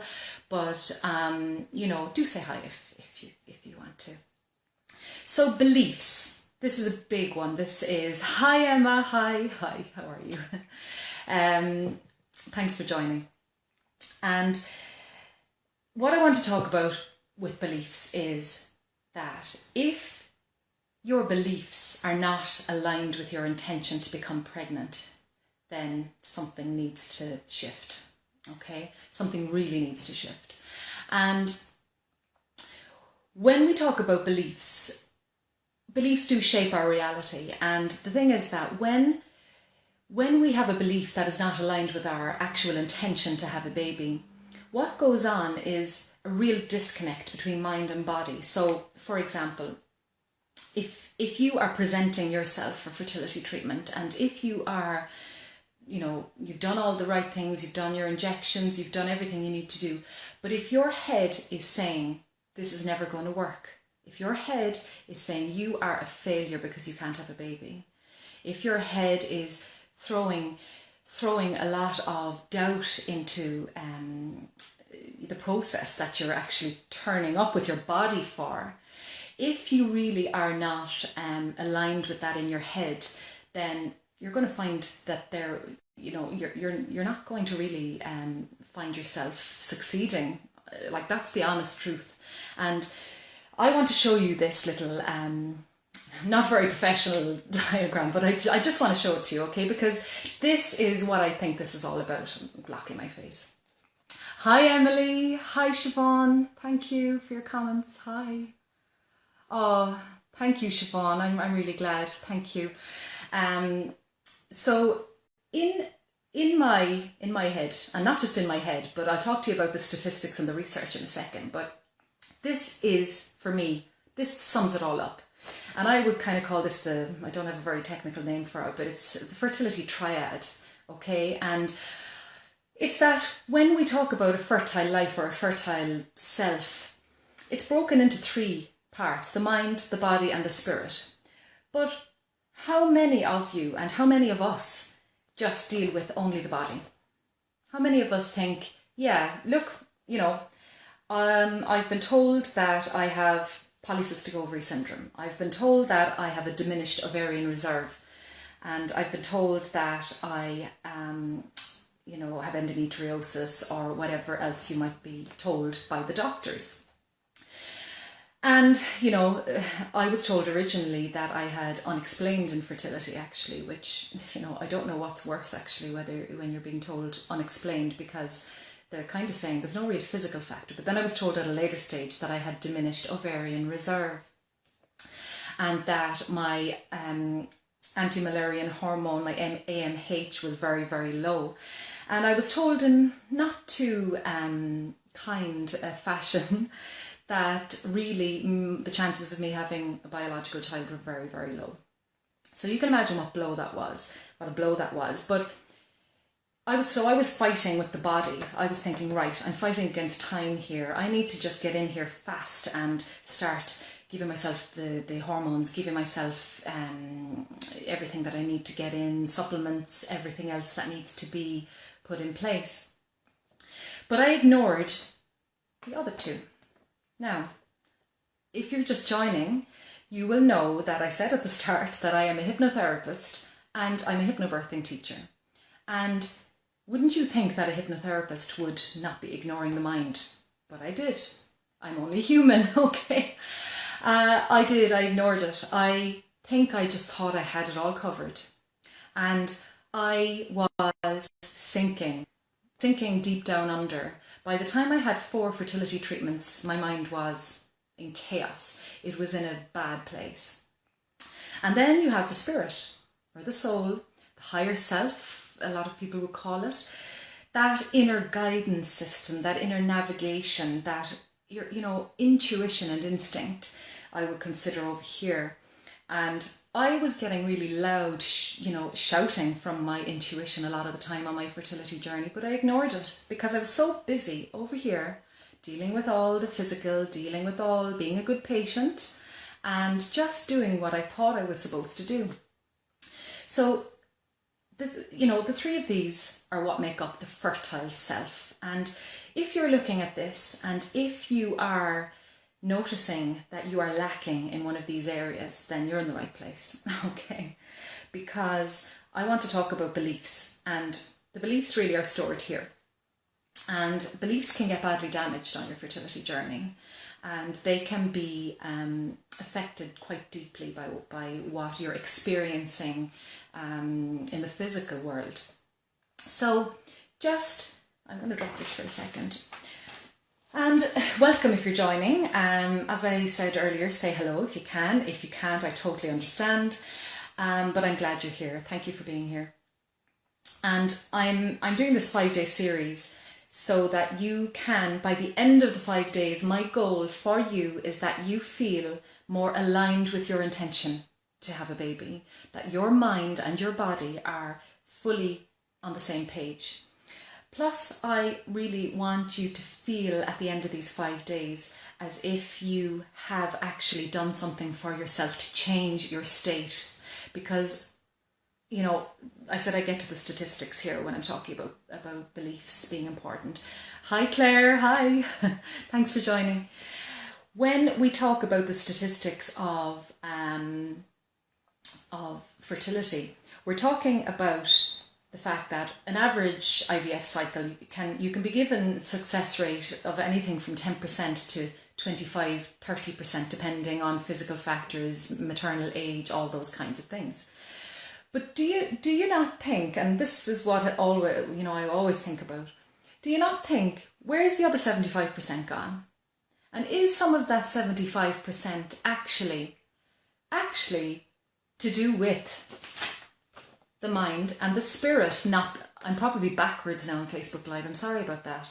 But, the fact that, what about if these are just being neglected? Maybe that's got something to do with the success rates of the fertility clinics, And the fact is, the scientific evidence is now showing that when couples undergo mind-body work when they're going through an IVF, that the success of the cycle can actually be 42 to 55% compared to that 10 to 25% average when they're not using mind-body techniques, using hypnosis, using kind of MP3s, listening to audios, and just training the mind to believe that it's possible to become pregnant.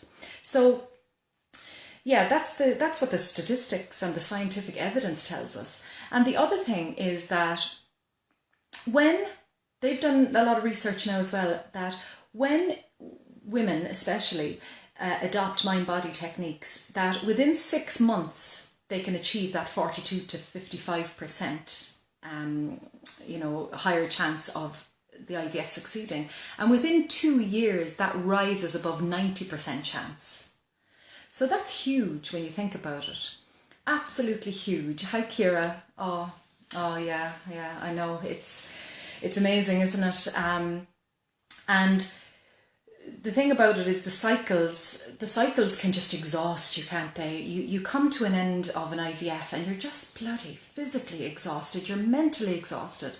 And the problem is your belief in yourself when you've had a failed IVF, that belief that may have been, it might have been, healthy-ish before, it can be just depleted and absolutely shot down.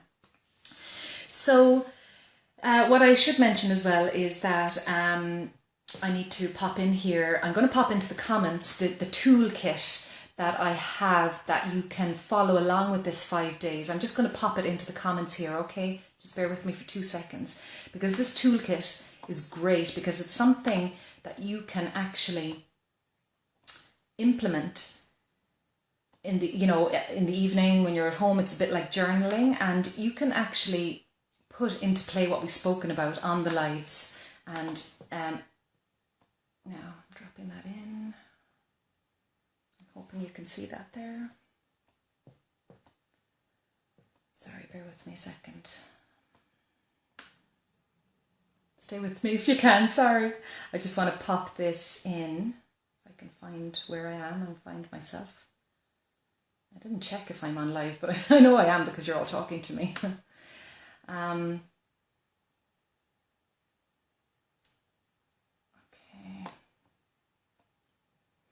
So, here I am. Okay. The joys of Facebook Live. Yeah, so I've just dropped that into the comments, the toolkit. So pop over and download that toolkit because what it's going to do is it's going to just make this actionable and make, thanks Kira, I just spotted myself. Thank you. I should have checked that at the start. Anyway, so download that fertility toolkit because that's going to really keep you on track across these lives. And I hope you'll be able to join me on them each day at lunchtime. And, I actually decided to do these lives this week for a very particular reason. And the reason is because I'm sure you're all painfully aware that it's Mother's Day this Sunday. And honestly, in the 4 years that we struggled, Mother's Day was the worst of all of the days. And I know you understand me here and you can, relate to me when I say every day that celebrates children and babies can be really, really hard when you're struggling to become pregnant. And Mother's Day for me was a day where I would hide under the duvet all day long. And I would do my very best to just celebrate my own mum and, my sisters who were mums, but it was so hard. And I wanted to do this to build you up, to just help you to be in a better place so that it doesn't have to be so difficult. And I know I'm going off track here a little bit now, but just want to tell you the reasoning behind this particular live series. Okay, so back to beliefs. It's imperative that you cultivate a mindset that supports your fertility. It's imperative. And otherwise, let me give you just an analogy, okay? When you have a deeply held belief that you are unable to become pregnant, or insert your own belief, a belief that goes around in your head now on a regular basis, if you hold that belief in your mind and if you then plough ahead with all the physical stuff, what you're effectively doing is it's like getting into your car and going forward, then pressing the brake and pressing the accelerator at the exact same time. That's kind of what it's like. You're going nowhere. And you've got to get the two of them singing from the same hymn sheet. That's what my mum used to say. Singing from the same hymn sheet. You need to be on the same page when it comes to having your belief aligned with your intention, okay? because the most deeply held belief will win out. And our subconscious minds make up, I'm not sure of the exact statistics now, but the last time I checked it was about 92% of our minds. And yet we try and solve our problems with 8%, with our conscious minds. And it's just going the wrong way about it, basically. So your beliefs, your deeply held beliefs, are stored in the 92%. And it's there that the change needs to happen, because you arrive at your appointment, you do whatever it is you should be doing physically. But if your mind is running a track in the background saying, this isn't going to work, you can't become pregnant, you are a failure, these things never work for you. If that is going on in your mind, you know what wins out. And I think it was Emily, actually, if you're still on, Emily, I think it was Emily who said, if you, what was it again now, let me think. If you plan for success but believe you're going to fail, you will get what you believe. I think that might be it, Emily. You might correct me now if I'm wrong there. But it's basically that the strongest, deepest belief will win out. And the thing is, you are hitting the brake and the accelerator. Your beliefs must be aligned with your intention. Thank you for the hearts. Thank you very much. And, I often say to the people who are pregnant and on my pregnancy course, and a lot of my hypnobirthing mums are previous clients of mine from fertility days. And, it's lovely to see them pregnant. But what I want to say about stress and fertility is that it doesn't just end at the positive pregnancy test. It doesn't end at the positive pregnancy test. If you don't deal with your inner beliefs, your thought patterns, your fears, your grief, if you don't deal with that at a subconscious level, it just shows its head somewhere else. And the other thing that you've got to consider as well is, and ask yourself, is the person and the mindset that you're operating under right now the right kind of mindset for you to be a parent? Because, obviously when you become a parent, you've got to have resilience, you've got to have patience, trust, you've got to have a lot of things as a parent. And when you become pregnant after IVF or after fertility struggles, it can be a very nervous pregnancy. And I can relate to that. And I'm a person who works on her mindset daily. But I know that when I was pregnant, I definitely was quite nervous for a lot of the time, because I had, I had dealt with a lot of stuff, but I just felt that it was almost too good to be true. And a lot of my pregnant ladies on my hypnobirthing course who have had fertility struggles struggle with this too. So when you deal with your beliefs in the early stages, you're actually doing yourself a huge favour and your future baby too. So, and the thing about our minds is that our minds are programmed to scan and search our environment and our world for evidence which validates our beliefs. Think about that for a second. Our minds, they just search and scan the world for evidence that validates our beliefs. So an example of this would be, if you are of the belief that you're never going to become pregnant, and that if you're over 35 there's no hope for you, then you will find evidence of that everywhere you look. And sometimes if you're of that thinking, through no fault of your own, just through this difficult journey, sometimes you will look at someone who got pregnant after a very long journey and say, oh, that was just luck. She was just really lucky.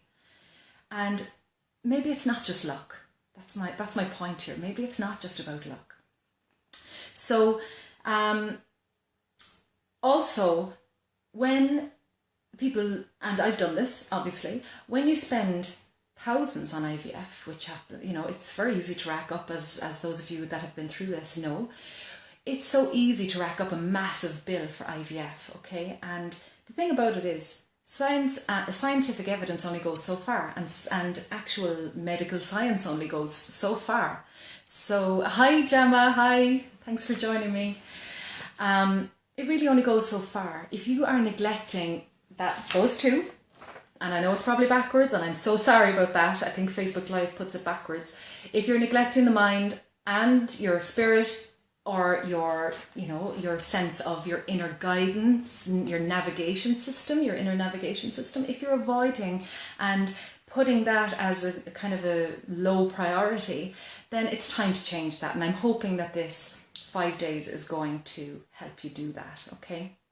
And thank you for anybody that's joining me. I was just talking about the 5 days and how it is going to play out. And just to give you a little rundown again, today is about beliefs. And I'm going to talk in a second about how to start challenging your beliefs, okay? I want to go through that, and then we'll be moving on from there. So today is about developing healthier beliefs that are more aligned with your goal to have a baby. Then day 2, tomorrow, is about turning panic into fear and learning how to love your life as it is now. Okay, hugely important, because we do go to that wishful place. We do think, I'll be happy when I'm pregnant. I'll be happy when I have my baby. I want to really show you how you can actually be happy now and how that actually improves your fertility. Okay. Day 3 is going to be about subconscious self-sabotage, something that I did a hell of a lot of on my journey. Subconscious self-sabotage. You're not even aware you're doing it. You are sabotaging the process without even meaning to do it. And I'm going to talk about how you can move from subconscious self-sabotage to a place of peace and calling your baby into a more aligned, resilient and fertile environment. Okay. That's day 3. Day 4 is moving from the need to control everything into a place of more surrender, flow and allowing. Okay, and that's a tough one, but it's totally doable. Okay, I promise. And excuse me, day 5, our final day, is about changing fear and frustration about time and age into patience, clarity and trust. Okay, and I'll be probably talking about lots of other stuff in between, but that's kind of the guideline. And I've popped into the comments the 5-day toolkit that I would like you to download if you can, just to help you move through these 5 days, and so that after we've come off this discussion that you can go and be actionable in how you're going to now do this for yourself today. And it is a little bit of a challenge, because it's just showing you how you can actually change your mindset in a few days. You can do that, and excuse me, you can improve how you see this journey and how you're experiencing this journey. So finally, just when I'm discussing about the importance of beliefs, I want to just get into how you can actually start this process of changing your beliefs so that they're more aligned with your intention to become pregnant. So it's based on, what I'm going to talk about is based on, it's based on cognitive restructuring. And when I work with my clients, I work a lot with cognitive behavioral therapy, but cognitive restructuring is hugely important in shifting a negative mindset around your fertility. And how to challenge negative thoughts and beliefs when you're experiencing emotional disturbance. This is a great way to do it, okay? Now, it's good to ask yourself the following questions. And if you are able to, and if you are if you've got your headphones in, or if you're able to be with me for another few moments, I would recommend closing your eyes for a second and just think about a negative belief that you are holding right now about yourself, about your body, about your ability to have a baby. Think about that negative belief that you might be holding right now, and just hold it in your mind for a moment and just listen to these questions. Maybe close your eyes, because it might help you to focus inwards. Does this thought or belief contribute to my stress? So just think about that. Does it contribute to my stress, this belief that I hold?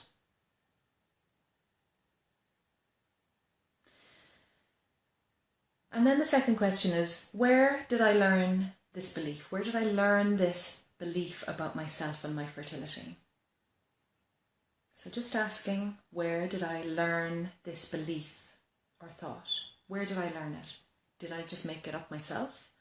Or did I learn it from some outside factor or experience? Then ask yourself, is this thought or belief logical?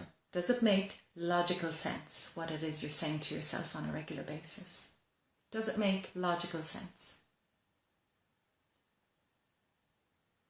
Then ask, is this thought true?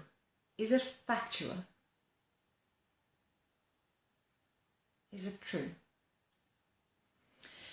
And I want to just throw in here a belief that I had probably on a daily basis, just if you're struggling to find the belief. A belief I had on a regular basis was, if I don't have a biological child, then I am a failure amongst my friends. And that was one I had on a regular basis, because I have a lovely, lovely group of friends who we've been friends for a very, very long time. And they all had kids very early on, way before we even thought about it. And I was starting to feel disconnected. I was starting to feel like I had nothing to give and nothing to contribute to the conversation. And that really, really got me down. And that was my belief. So when you go through these questions, think about that belief. Is it true? It wasn't true. I wasn't a failure. And then just following on from what you've been asking yourself, what would be a healthier belief for you to have that would allow you to feel better? So think about the belief that you've been holding about yourself. And then think about what would be a slightly healthier belief for you to have that would be more aligned with your intention to have a baby. What would be a healthier belief? And just referring back to the belief that I was telling you that I had about myself. And it really was actually, if I can't have a baby, I'm a failure. And the healthier belief that I could have had there would be, I'm going to do everything in my power to conceive. Then if I can't conceive, I will consider other paths to parenthood. I can be a successful and happy person, no matter whether I have a baby or not biologically, or whether I pursue a different path to parenthood. So, you see, there I am not changing the fact that I want to have a baby, because I know you can panic about that, thinking, I don't want to say that because that might actually have an effect on whether I have a baby or not.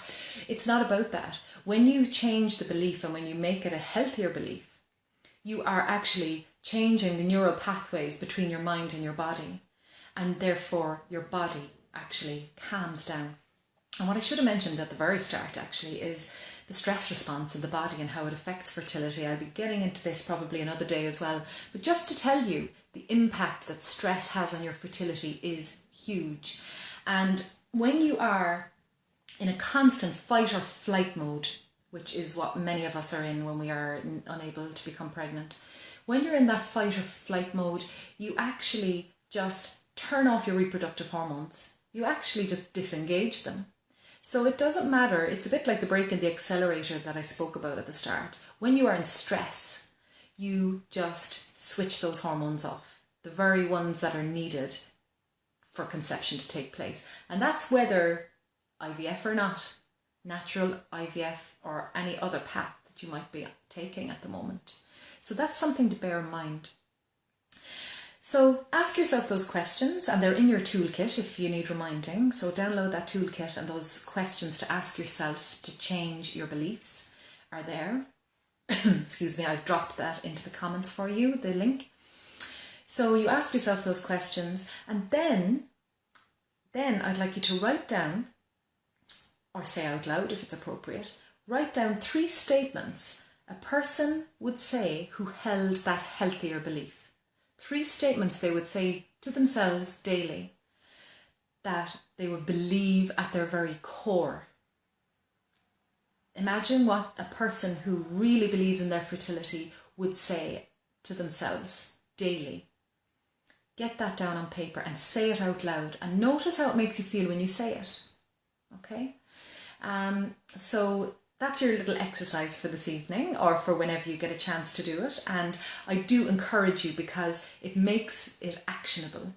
And, you know, you can leave here today and think, yeah, I must look after my beliefs. But when you actually, you know, download the toolkit and then start writing how you're feeling, it's amazing what comes up. And all of these things that I'm doing with you this week, all of these little techniques, little, you know, nuggets of little classes that I'm giving you, I did them all myself, and they were the very things that I truly believe helped me to finally meet my baby girl. And it wasn't until I actually got out of my own way and addressed the fact that I needed to be looking at my mindset. It wasn't until I got to that point that I managed to open all the doors then at that point, you know, and I managed to be in here where I was living a fertile life. Okay, and I actually went into my final fertility treatment in a happy place, in a very aligned place. These three were speaking to each other: mind, body, and spirit. Okay, so if you have any comments, pop them in. If you have any questions, I'd be delighted to answer them. If I can answer them, I will answer anything you want to ask me. I'm going to stay on just for a few minutes if anybody does have any questions.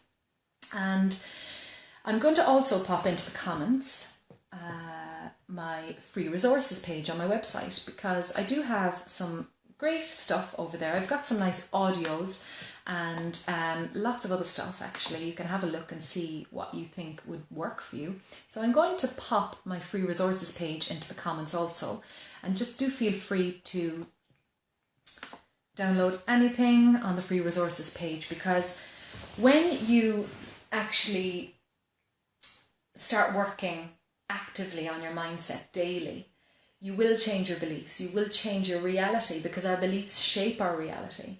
And what you are doing is, when I mentioned earlier about the amount of our mind that the subconscious mind takes up, what you do is you actually, sorry, I didn't put that in. What I actually do is you change your reality, and you just change the outcome, really. And I know that this is a really, really difficult journey. I still think about it a lot, actually, and I've done lots of healing around my fertility journey. I've done lots of healing around it. But, you know, sometimes it kind of hits me, and I do sometimes catch my breath and think, wow, I've been through a lot of crap.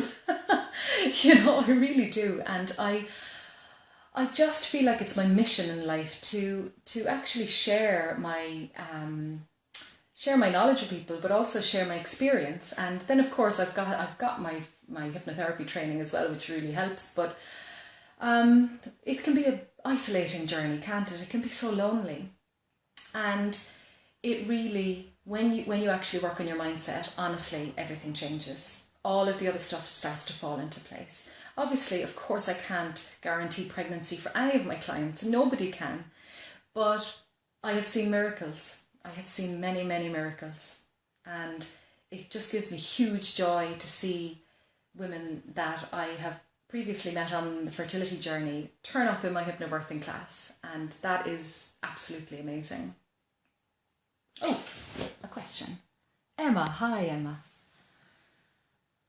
Oh, darling. I know. It's emotional stuff. It is emotional stuff, I know. How quickly do you think beliefs can be changed? Yes, everybody's different. Yes, they are, Emma. Everybody is different, but average belief patterns, thoughts, the average timing would be about 21 to 28 days for thought patterns, belief patterns to actually shift, okay? And I always recommend that you listen to an audio and listen to an MP3 which contains some form of fertility relaxation, so the likes of what's on my free resources page that I've dropped in. Listening to something like that for 21 to 28 days can really make a huge shift, and I always get feedback from people that it was at that point that something changed, about the 21 to 28 days, because unfortunately, I'd love to say overnight, Emma, but unfortunately the bad beliefs get in there over time. They do get in there over time, and sometimes those beliefs can be ingrained in there for years. They can be in there for many years. And just to give you an example, right, of what I'm talking about, I've worked with women who, when we got to the heart and to the core of what was going on, if they might have had unexplained infertility, right, for example, all the physical stuff was okay, but they were being diagnosed unexplained infertility. You would not believe the amount of people, ladies especially, that I've worked with, because men have their stuff too, of course, but I've noticed that a lot of women held deep-seated, quite rooted beliefs about pregnancy that can go back many years. And one lady in particular that just comes to mind is a lady who spent most of her teenage years being threatened by her mother about becoming pregnant, and that she better not become pregnant, and that if she becomes pregnant she'd be thrown out of the house.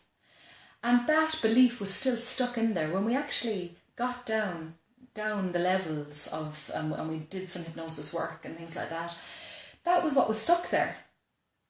So she was having repeated IVF treatments, nothing was working.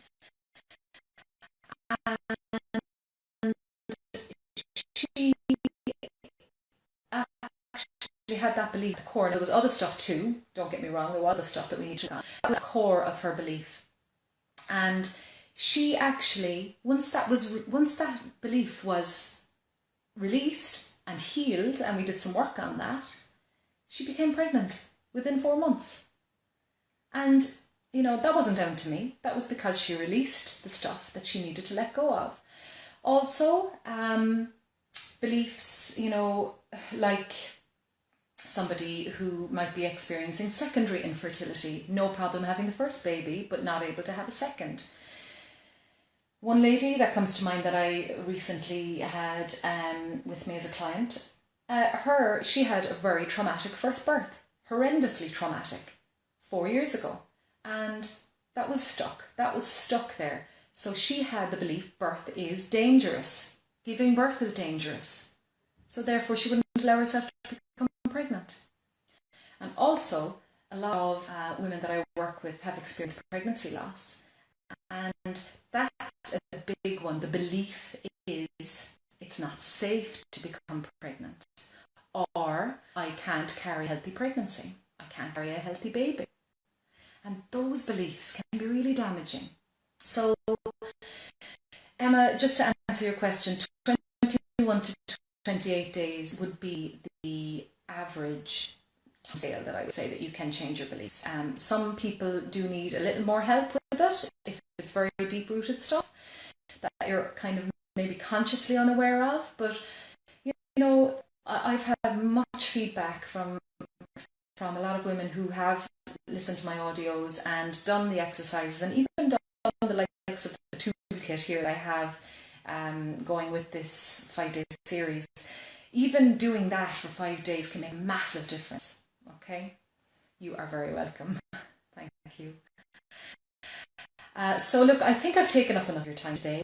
I hope that it has helped you today, just to, you know, talk about this stuff. And I just decided that I wanted to help as many people as I could to release these blocks to conception, because a lot of it is there, we're not aware of it. And it's really, when you transform these limiting beliefs, you can really open a whole new path. And it really is healing as well. It can help to heal your pain, because we're so used to stuffing it all down, aren't we? We're so used to just getting on with life. And, you know, what do I need to do next for the physical? What procedure do I need to do next? But we need to just stop for a little while. Honestly, I just really, really urge you to just step back for a second. Look at your mindset. Is it healthy? Is it aligned with your intention to have a baby? Or are you going through the motions? So why not take action now today with me, this week with me? Why not take action? Go through your little exercises on the toolkit, which I've popped in the comments. Maybe download some of the free resources that will help you along. And join me tomorrow Join me tomorrow. I will be here the same time. I'm going to be here every day at lunchtime. Let me just see if I've missed anything here. I'm going to be here every day at lunchtime. And if you have any questions about anything I've spoken about today, do pop them in the comments. I'm going to come back and check later. And just, you know, if you have anything else that you want to ask me. And yeah, that's kind of it. I really want to thank you for joining me today, because I know I've taken up a lot of your lunchtime now and I've probably talked for way too long. I'm so sorry. This was meant to be 20 minutes. I'm sorry. But I hope you've got something valuable from today, and I am looking forward to seeing you again tomorrow. And do pop anything into the comments that you need, and download the toolkit. And yeah, that's it. Thank you very much. And I will see you all tomorrow, okay? Oh, I'm sorry. I've seen another comment. Kira, secondary explained. Ah, okay. Going into second.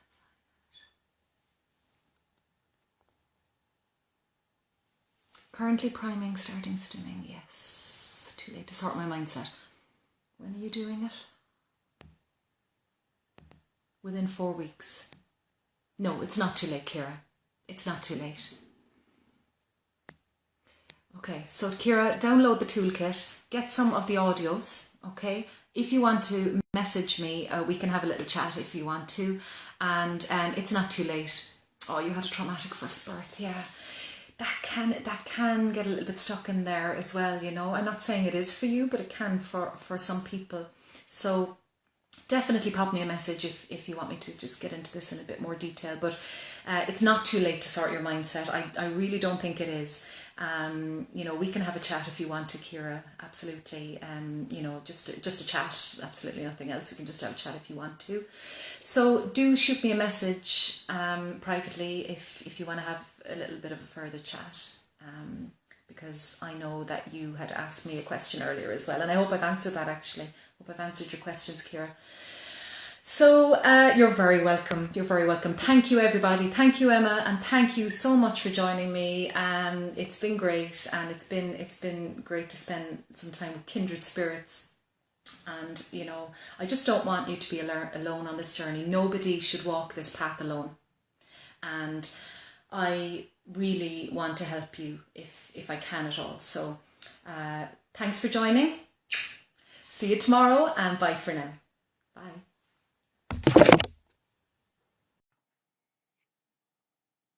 Hello, hi, good afternoon. How are you doing, guys? And it's lovely to be back again today here on Facebook Live. So just going to give it a moment while Facebook is letting you know that I am here. So you've got the view of my husband's files and a million folders again today, but that's because it's so sunny here today that I can't face the window, because I would be blinded, and then, you know, that wouldn't make for very good viewing. So you're very welcome, anybody that's joining. And, you know, if you want to say hi, say hi. You may not want to say hi, that's okay too, but it's just lovely to know that there's somebody here chatting to me while I am going to be talking about today's topic. So just to recap on yesterday, we spoke about the emotional bank account, and for any of you that have thought about that, maybe you've been thinking maybe that account is a little bit too far in debit now, and that you need to be bringing it into credit. So you might have been thinking about ways that you can do that, and that's really useful. We spoke also about how we can sabotage ourselves, and you know, I gave you the kind of assignment in the evening as well to check where your saboteurs might be, and that's a really powerful exercise just to notice, because we don't even realize from day to day how we're being affected by our own subconscious sabotage. So just having a look at that, and hopefully you've had a chance to think about that too. And then I asked you also to write a little letter to your baby, to your future baby. And if you haven't done that yet, I really would say that it's a great idea to do that. So maybe you'll think about that. If you haven't done it already, maybe doing that in the next 24 hours would be a really, really good idea. So welcome to anybody who's joining, and hi, how are you doing? Today is day 4 of our little challenge, I guess. More of an empowerment series, really, I guess I'd like to call it, than a challenge, because yeah, we have enough challenges, don't we? And today's topic is all about moving from control and chaos in our heads, from the need to control things and the chaos that can surround us, from moving from that place into a place of surrender, a place of better resilience, a place of flow and trust. Now, there can be quite a big gap between the need to control and getting to that place where you are trusting yourself, where you are having faith that what is about to happen is the right path for you. And I'm going to talk today about ways that you can do that. And today's going to be a little bit special because I'm going to talk about the subject for, let's hope, about 10 minutes. I'm going to try and keep on track today for about 10 minutes, 10 to 15 minutes, and I'm going to do a nice little relaxation for you. And now, depending on where you are right now, you could be at work, you could be at home.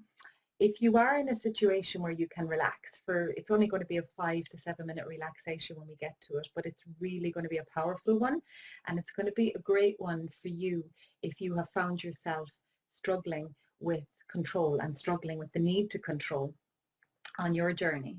And let me just, full disclosure here, I was the biggest control freak on my journey, and I like to call myself a recovering control freak because yeah, I do still have those tendencies, because let's face it, you know, the fertility journey doesn't exactly change your personality. But I found that my need to control was really holding me back on my own journey, and I only saw that afterwards. It's not something that we're very aware of at the time that it's happening. And really what this is all about is kind of letting go of your outcome. So being very involved in what you need to be doing right now, but slightly detaching from the outcome.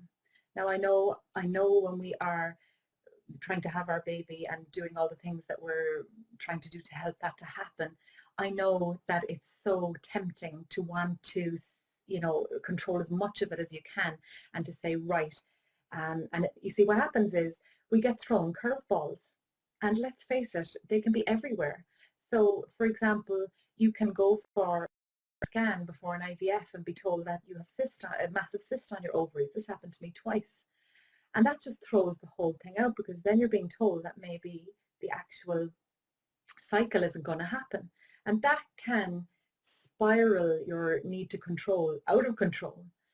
It can really make a huge difference to your, not just alone your journey, but it can make a massive difference to your stress levels.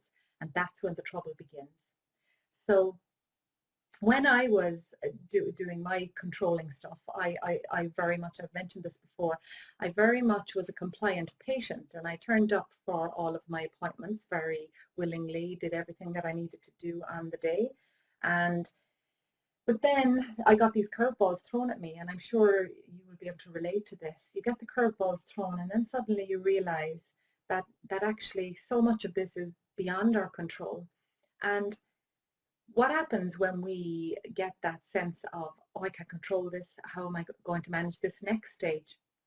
What happens is that the need to control creates anxious thoughts, which creates an anxious body, and then the anxious body begins to release stressor hormones like cortisol and adrenaline. Now, none of us mean to do this, to start this process in motion. It's not a voluntary thing. It happens when the body goes into stress.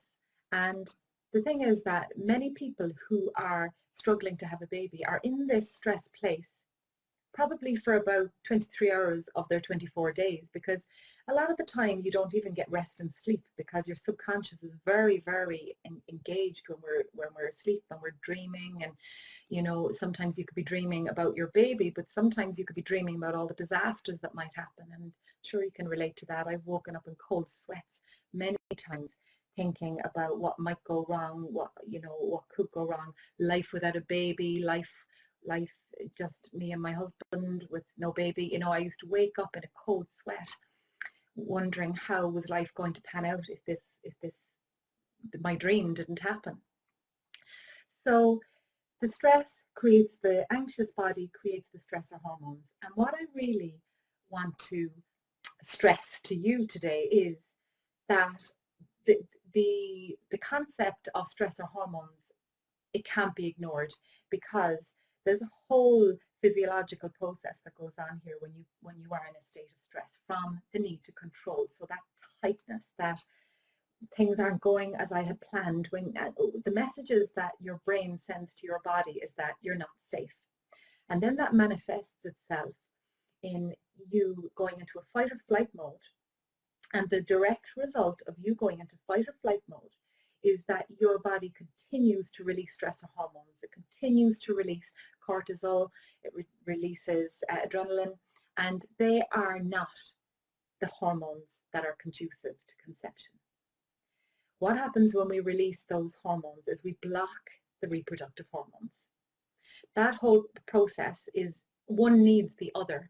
So we need to have the good hormones and be releasing all the good stuff and be releasing endorphins and all. And you know what's really interesting about this is that you probably, most of you know that I teach pregnancy classes as well, and I teach women how in the birth experience they have to switch off those stressor hormones too, to be able to have a calm birth experience. But it really goes back, way back to the conception stage. And when you are in a state of releasing stressor hormones day after day after day, it just builds up so much that no matter how many fertility treatments you go for, if you continue to do the same thing, you will get the same result. And in one of my earlier videos, I spoke about Einstein and what he said about the definition of insanity being doing the same thing over and over again, but expecting a different result. And that's really what we've got to think about here, you know. So, and then the other thing to remember is that stress can block a baby coming in, no matter what you are doing in physical to help yourself become pregnant. Stress can really block a baby from coming in. So when your mind is in stress and you're releasing those stressor hormones, you're in effect telling your body it's not safe. You're not safe. And it's the wrong message. Of course, you want to invite your baby in, you want to become pregnant, but when it's a contradiction, I'm sure you'll agree that it doesn't work. That combination doesn't work. And the other thing to remember is that stress can continue on long after the positive pregnancy test. So many women that come to my pregnancy classes, a lot of them are past clients for fertility issues who have become pregnant. And just recently, my very last hypnobirthing class, I had two lovely ladies who just, I always talk about my journey at the start of my classes, and it's amazing how many people come to me on the break and say, oh, you know, I was so inspired to hear about your journey because this is our IVF baby too. We've had multiple treatments and finally we got pregnant, and under all sorts of circumstances. And they have very nervous pregnancies, because when we get down to the nitty-gritty, they realize that they never really worked on their mind stuff, even though, yes, they became pregnant and they were very thankful for that and grateful for that. They never really dealt with the deep stuff that and the emotional healing that needed to take place. So that's when then this kind of work can really help people. So yeah, the stress can continue unless it's dealt with at an earlier stage. And then what I'd like to just mention as well is that when we let go of control, when we decide to let go of control and instead surrender and instead decide to let flow come into our lives, and you know, this is very much based on the law of attraction actually, and some of you will be familiar with the law of attraction, and it's really just all about the art of allowing things in and making the space for your baby rather than trying to control every single part of the process. Hi, oh hello, I see some comments. Mike, hi. Oh, thank you, Mike, thank you very much. Yes, it is a big issue for sure, yeah. And Emily, hello, beautiful. I'm talking about your stuff, Emily, the law of attraction. Yeah, and it's a big thing, because if we are consciously saying, I want to become pregnant, and we're arriving for our IVF treatment and we're doing all the right stuff, but if the mind is sending a message, it's not safe, it's not safe, what do you think will win out? When we think about how much the subconscious mind takes up of our whole mind, it takes up about 92%, and I think neuroscience now is showing that it's even more than 92%. That's always going to win out. So if you are spending your time thinking about the negative outcome, or thinking about, I've got to control the next stage, and if I control that, then at least these things aren't happening to me. So if you replace that with flow, with a sense of trust and faith that what is right for you will be for you. And there's a wonderful thought leader called Gabby Bernstein. A lot of you will be familiar with her work. I'm a huge fan of hers. Gabby Bernstein says that surrender is about trust, and it's about grace, and it's about having faith. Having faith that where you are now is where you are supposed to be. Now, believe me, I know this is hard. I've been there so many times. As I said at the beginning, for any of you that are now joining us, and welcome, I mentioned how I'm a recovering control freak these days. Since my fertility journey, I have begun to just let this art of allowing into my life a lot more now. The sense of that if it's meant to be, it really will be, and that I've got to let go of this tight grip on things, because that tight grip on things causes the body to contract, and you cannot make a baby when you're in contraction. And you know, when people talk about lying down and making a baby, if your body is saying it's not safe, then that will win out always. So what can we do? What can we do? We need to just really let go of the outcome a little bit. So let me just share with you an example of this. On my fifth fertility treatment, which was my winning fertility treatment, where ultimately I managed to become pregnant with my beautiful little girl, who is the light of my life after everything we went through to get her. On my fifth fertility treatment, I walked into my cycle a different person than I had been in the previous 4. And why was that? Well, I did some very, very deep inner work. I went and I spent 3 months with a coach, not voluntarily. My husband actually really pressured me to do this. I'm going to just be very straight with you. It was the best thing he could have ever done for me. I didn't want to do it. I thought I had it all under control. I'm a hypnotherapist. This is what I do. I help other people get pregnant. I help other people have healthy pregnancies. Why would I go and have some help? We all need it. And it was the best thing that I ever did. And just before the 3 months ended with my lovely coach, she said to me, it's time. I didn't think I was finished with her, actually. I was going to continue a little bit longer, but she said to me, you're done. We're done. We're done here. Because she realized that there was a lot of things actually potentially going to go wrong in this cycle. There was more cysts appeared on my ovaries. There were many roadblocks actually to do with flights. You know, we were flying to Prague for our treatment. Many roadblocks there that could have derailed me completely and made me just return to control freak mode and therefore block everything. But I had learned better coping techniques. I had learned much better emotional management. And because I stepped out of myself and stepped out of my head in one way and just really focused in on my inner desires, what actually happened was, really, I do believe my daughter is a miracle, because I was first diagnosed when I was 35 with diminished ovarian reserve. This was 4 years later. So you know, this was not a medical term, but this is the term that I use a lot. If my eggs had been fried by the time I started IVF, they were definitely hard-boiled by the time that I became pregnant with my daughter. And I was told that by my doctors, that the chances of this working are very minimal. And when I flew to Prague, just in a completely different state of mind. And I was in a state of allowing. I was in a state of acceptance. I was in a state of resilience, where I thought, if this doesn't work, I'm okay with it. Now, I've never felt like that on the previous ones. It was always a kind of a deal breaker if this didn't work, and how was I going to cope? And I was just in a very deeply hurt, deeply pained state from all of the disappointment I had been through. But I was a different person in that cycle. I went to Prague.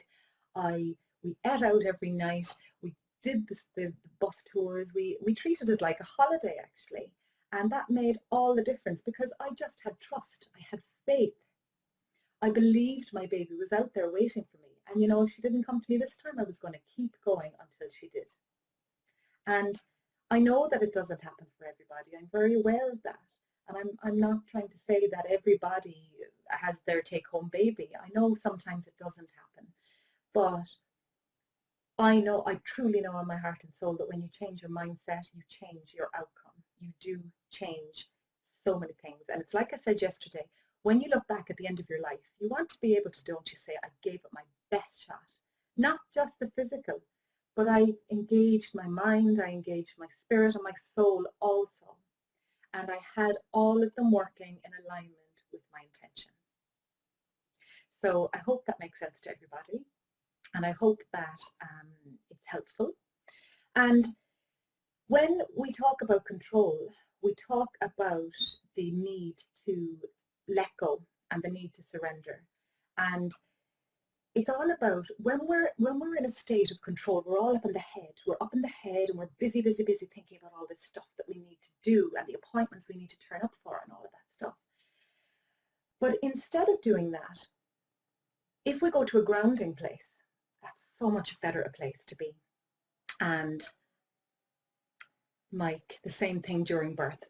Mike, absolutely.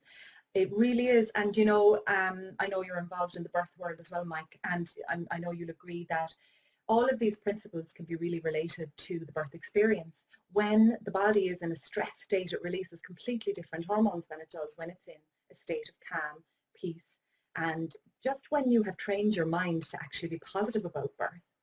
So it's fascinating. I could go on for a very long time about the whole birth experience, and I do a lot of the time, but that's for a different live broadcast. But when I first started as a hypnobirthing practitioner, actually, and I was drawn into the fertility world from there, because what I said to myself was, wow, if this works so well for my clients that were coming to my classes, if it works so well on this end of things, surely it can help to get the baby in too. To metaphorically get the baby in. And I have found that it really does. And so many of my clients that were given terrible odds of becoming pregnant, whether they have had physical barriers or whether they had unexplained infertility. That's a big one that I find, that I work with people with this diagnosis a lot, because you'll find there's always a reason. There's always a reason somewhere. It could be an emotional block. It could be a past trauma. It could be a previous birth trauma that I often find too. And we spoke about that stuff yesterday too. But it's amazing how the mind is connected with all of these scenarios. So grounding and surrender are so important on this journey. And I would like now, if you can stay with me, it's just going to be a short relaxation. But I would like to invite you to take part of this gentle grounding exercise with me. And it's something that you can do very quickly yourself.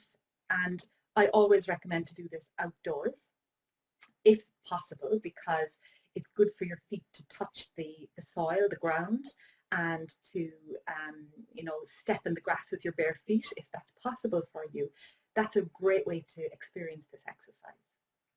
So I'm going to just pop on a little bit of music for you on my phone here. Just bear with me for just a second. And this is only going to be 5 or 7 minutes long, okay? It's not too long. And I hope that wherever you are, that you can take part in this, because it's a very useful exercise to show you how you can get yourself out of your head where you're trying to control everything and bring it all right down to a calmer, more peaceful place of trust and faith. And if you do this exercise on a daily basis, I promise you, you will be able to make clearer decisions. You'll be able to just feel like you're aligned with your intention, that your beliefs and all of the stuff that we've spoken about earlier in this series, that it's all aligned with your intention, that you're working from a great place. Okay, so just bear with me for one moment. I'm going to find my music for a second. And we'll just pop this on, and I hope you'll be able to hear my music okay now in a second. Thank you for your patience. And just while I'm finding the music here, I want to invite anybody here who maybe hasn't seen the other videos this week. You'll see them if you scroll up the page here on Claire Breath, Birth and Fertility Coach. But if you wanted to have a look at all the videos, they're all above this post. But the other thing that I'd like to do is invite you into our private group. We have a beautiful private community of women who are all on the fertility journey in one way or another. And I'm in there very regularly. I'm doing videos like this, giving you some nuggets, some advice, some inspiration from my own journey, and just generally it's a support environment. It's a place where you can be lifted up, a place where you can feel supported, a place where you can explore your fears, your concerns in a private setting. So it's a closed group. When you join, none of your friends from the real world will see that you're in that group. They won't see your posts in that group. It's completely private. And it's just like-minded people, because it's my mission, and it has been my mission for many years now, but more so since I had my daughter, to help as many people to grow their awareness of the importance of mindset in the fertility world, in the fertility journey. I want to really spread the word that when you release blocks, when you release emotional blocks, you can have an unstoppable mindset on your fertility journey, and that changes everything. So I'm going to drop the link into the comments of the group now so that you can join. And I would love if you would join us, because we are a lovely group, and we are very, we're all in the same boat, guys. We all know how tough this journey is. And what happens is that when we are in a group of when we're with a lot of people who are supporting us on the same journey, it can change how we see it. We realize we're not alone. We realize that we don't have to walk this path on our own. And that, for me, made a big difference. I didn't have a whole lot of support at the time. I did have a group of lovely ladies that I was in a private group with them, and they were amazing. But in my real world, I didn't have a whole lot of people I could speak to. But, the support network can really help. So I'm going to drop into the comments here the group link.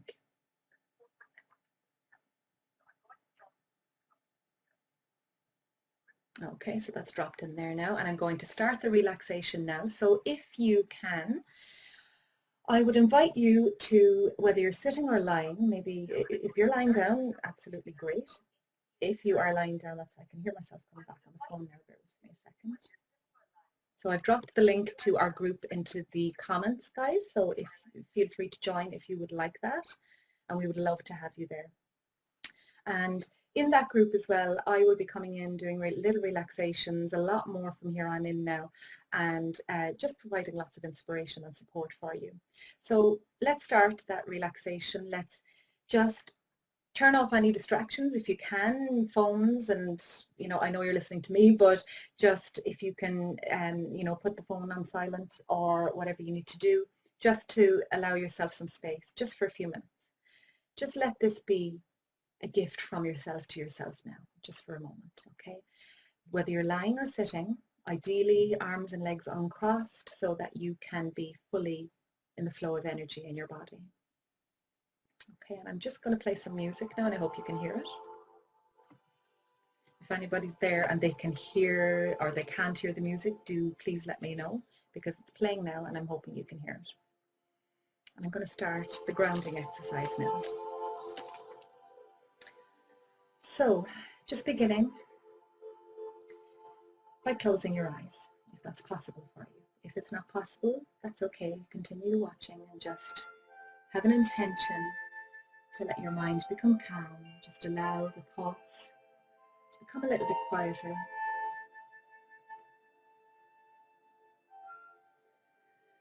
And as I say, when we do this exercise again, it's best done outdoors and standing ideally, but if you are sitting now, I'd like you to just think and connect with your feet for a moment.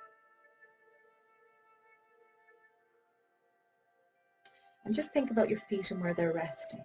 And if you're lying, that's okay. Just imagine that through the floor beneath you, you can do this visualization.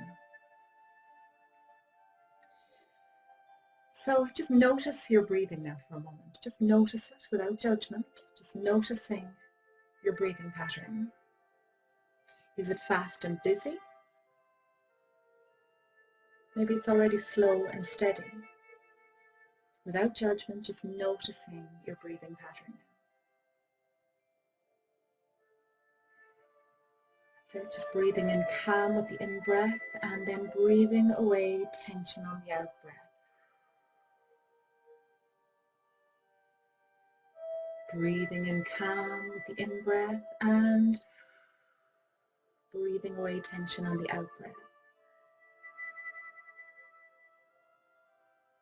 That's it. And one more time now, breathing in calm and peace with your in-breath through the nose. And on the out-breath, just allow your breath to flow all the way down through your body, right down and down, down into your feet now.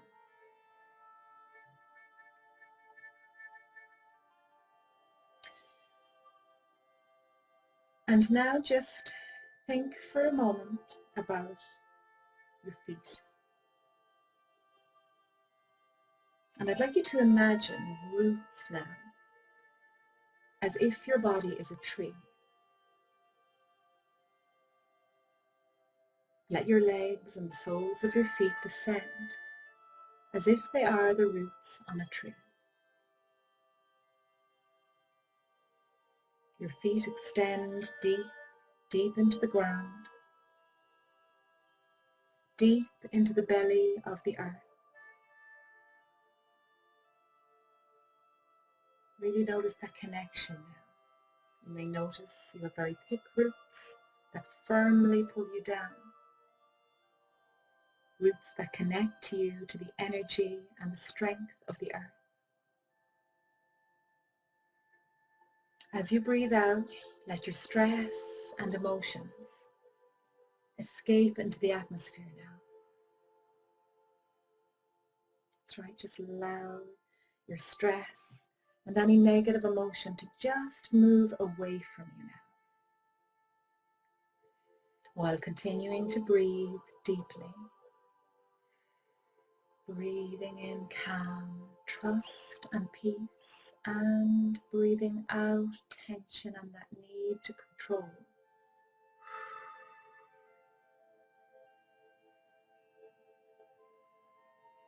That's right. Now pull the energy from the belly of the earth and just feel that energy cleansing your body and soul.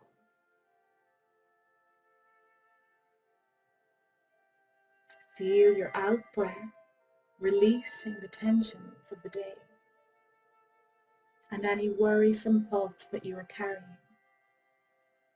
Let your out breath release those things now.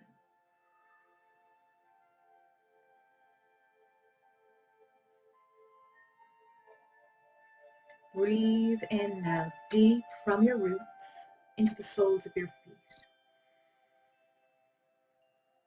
Feel your energy move now from the soles of your feet all the way up through your head and into the sky above.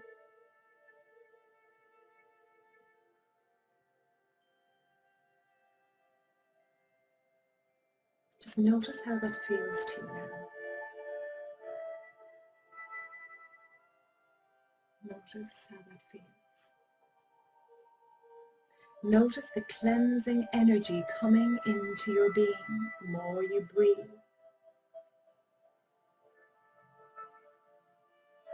And with each out breath, just release all that no longer serves you. Release all of those tensions in your body that you've been gathering up now. breathe in that wonderful renewing energy and breathe away the tensions in the body, the negative thoughts in your mind. They do not serve you. They need to be released now.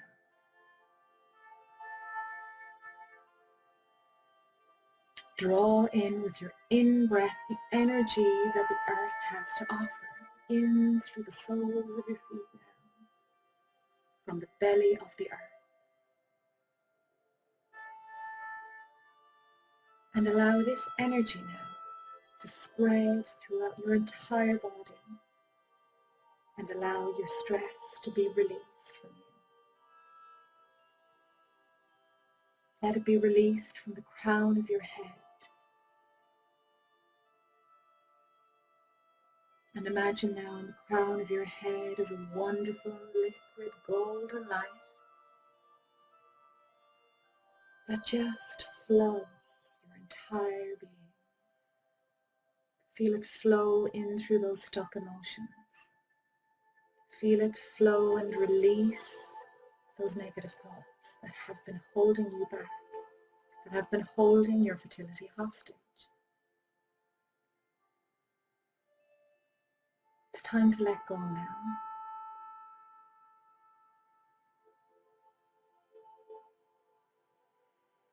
And just continue this breathing pattern for another moment or two. And in doing this, on a regular basis, you will find yourself just becoming naturally stronger, rejuvenated, re-energized, and free from stress and tension.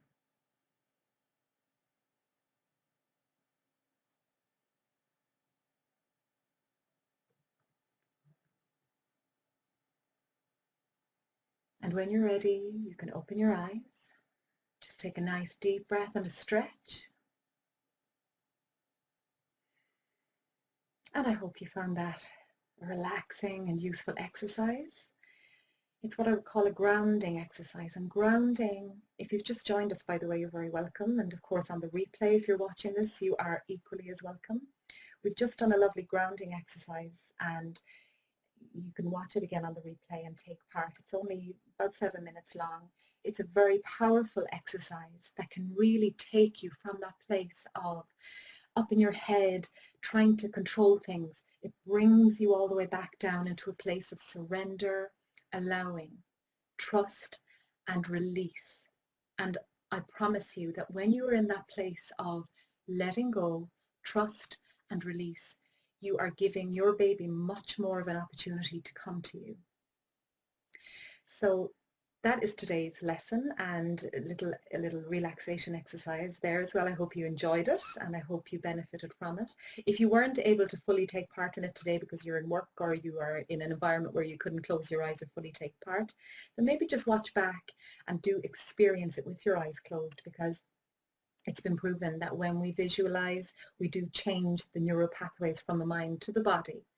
And when you repeat that over the course of usually around 28 days is a good period of time to practice these exercises daily, so that they can become part of your normality, so that they don't feel like something that you're trying to do anymore, that they actually are changing your consciousness on a daily state. And when we drift into this place on a daily state, we're telling our body it's safe. You are safe. And that I feel trust, and we say all of these things when we go into a state of relaxation.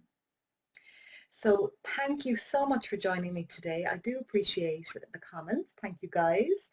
And I do appreciate you watching, and I'm going to be back tomorrow for the last day of our series.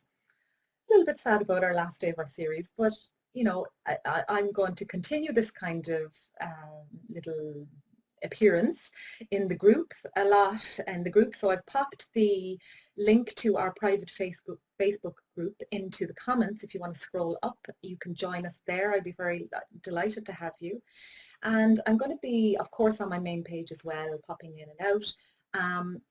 But I just wanted to say for today that if you practice these exercises. And if you have downloaded the toolkit that goes with this 5-day series, I'll pop that into the comments there as well in a second. If you have noticed a change, do let me know, because a lot of you have been sending me lovely messages, and I'm absolutely thrilled about that. Thank you, telling me how you've noticed a shift already in your mindset.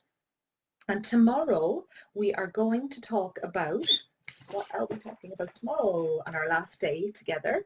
We're going to talk about moving from fear and frustration about time, age, and the sense of urgency into a place of more patience, clarity, and trust.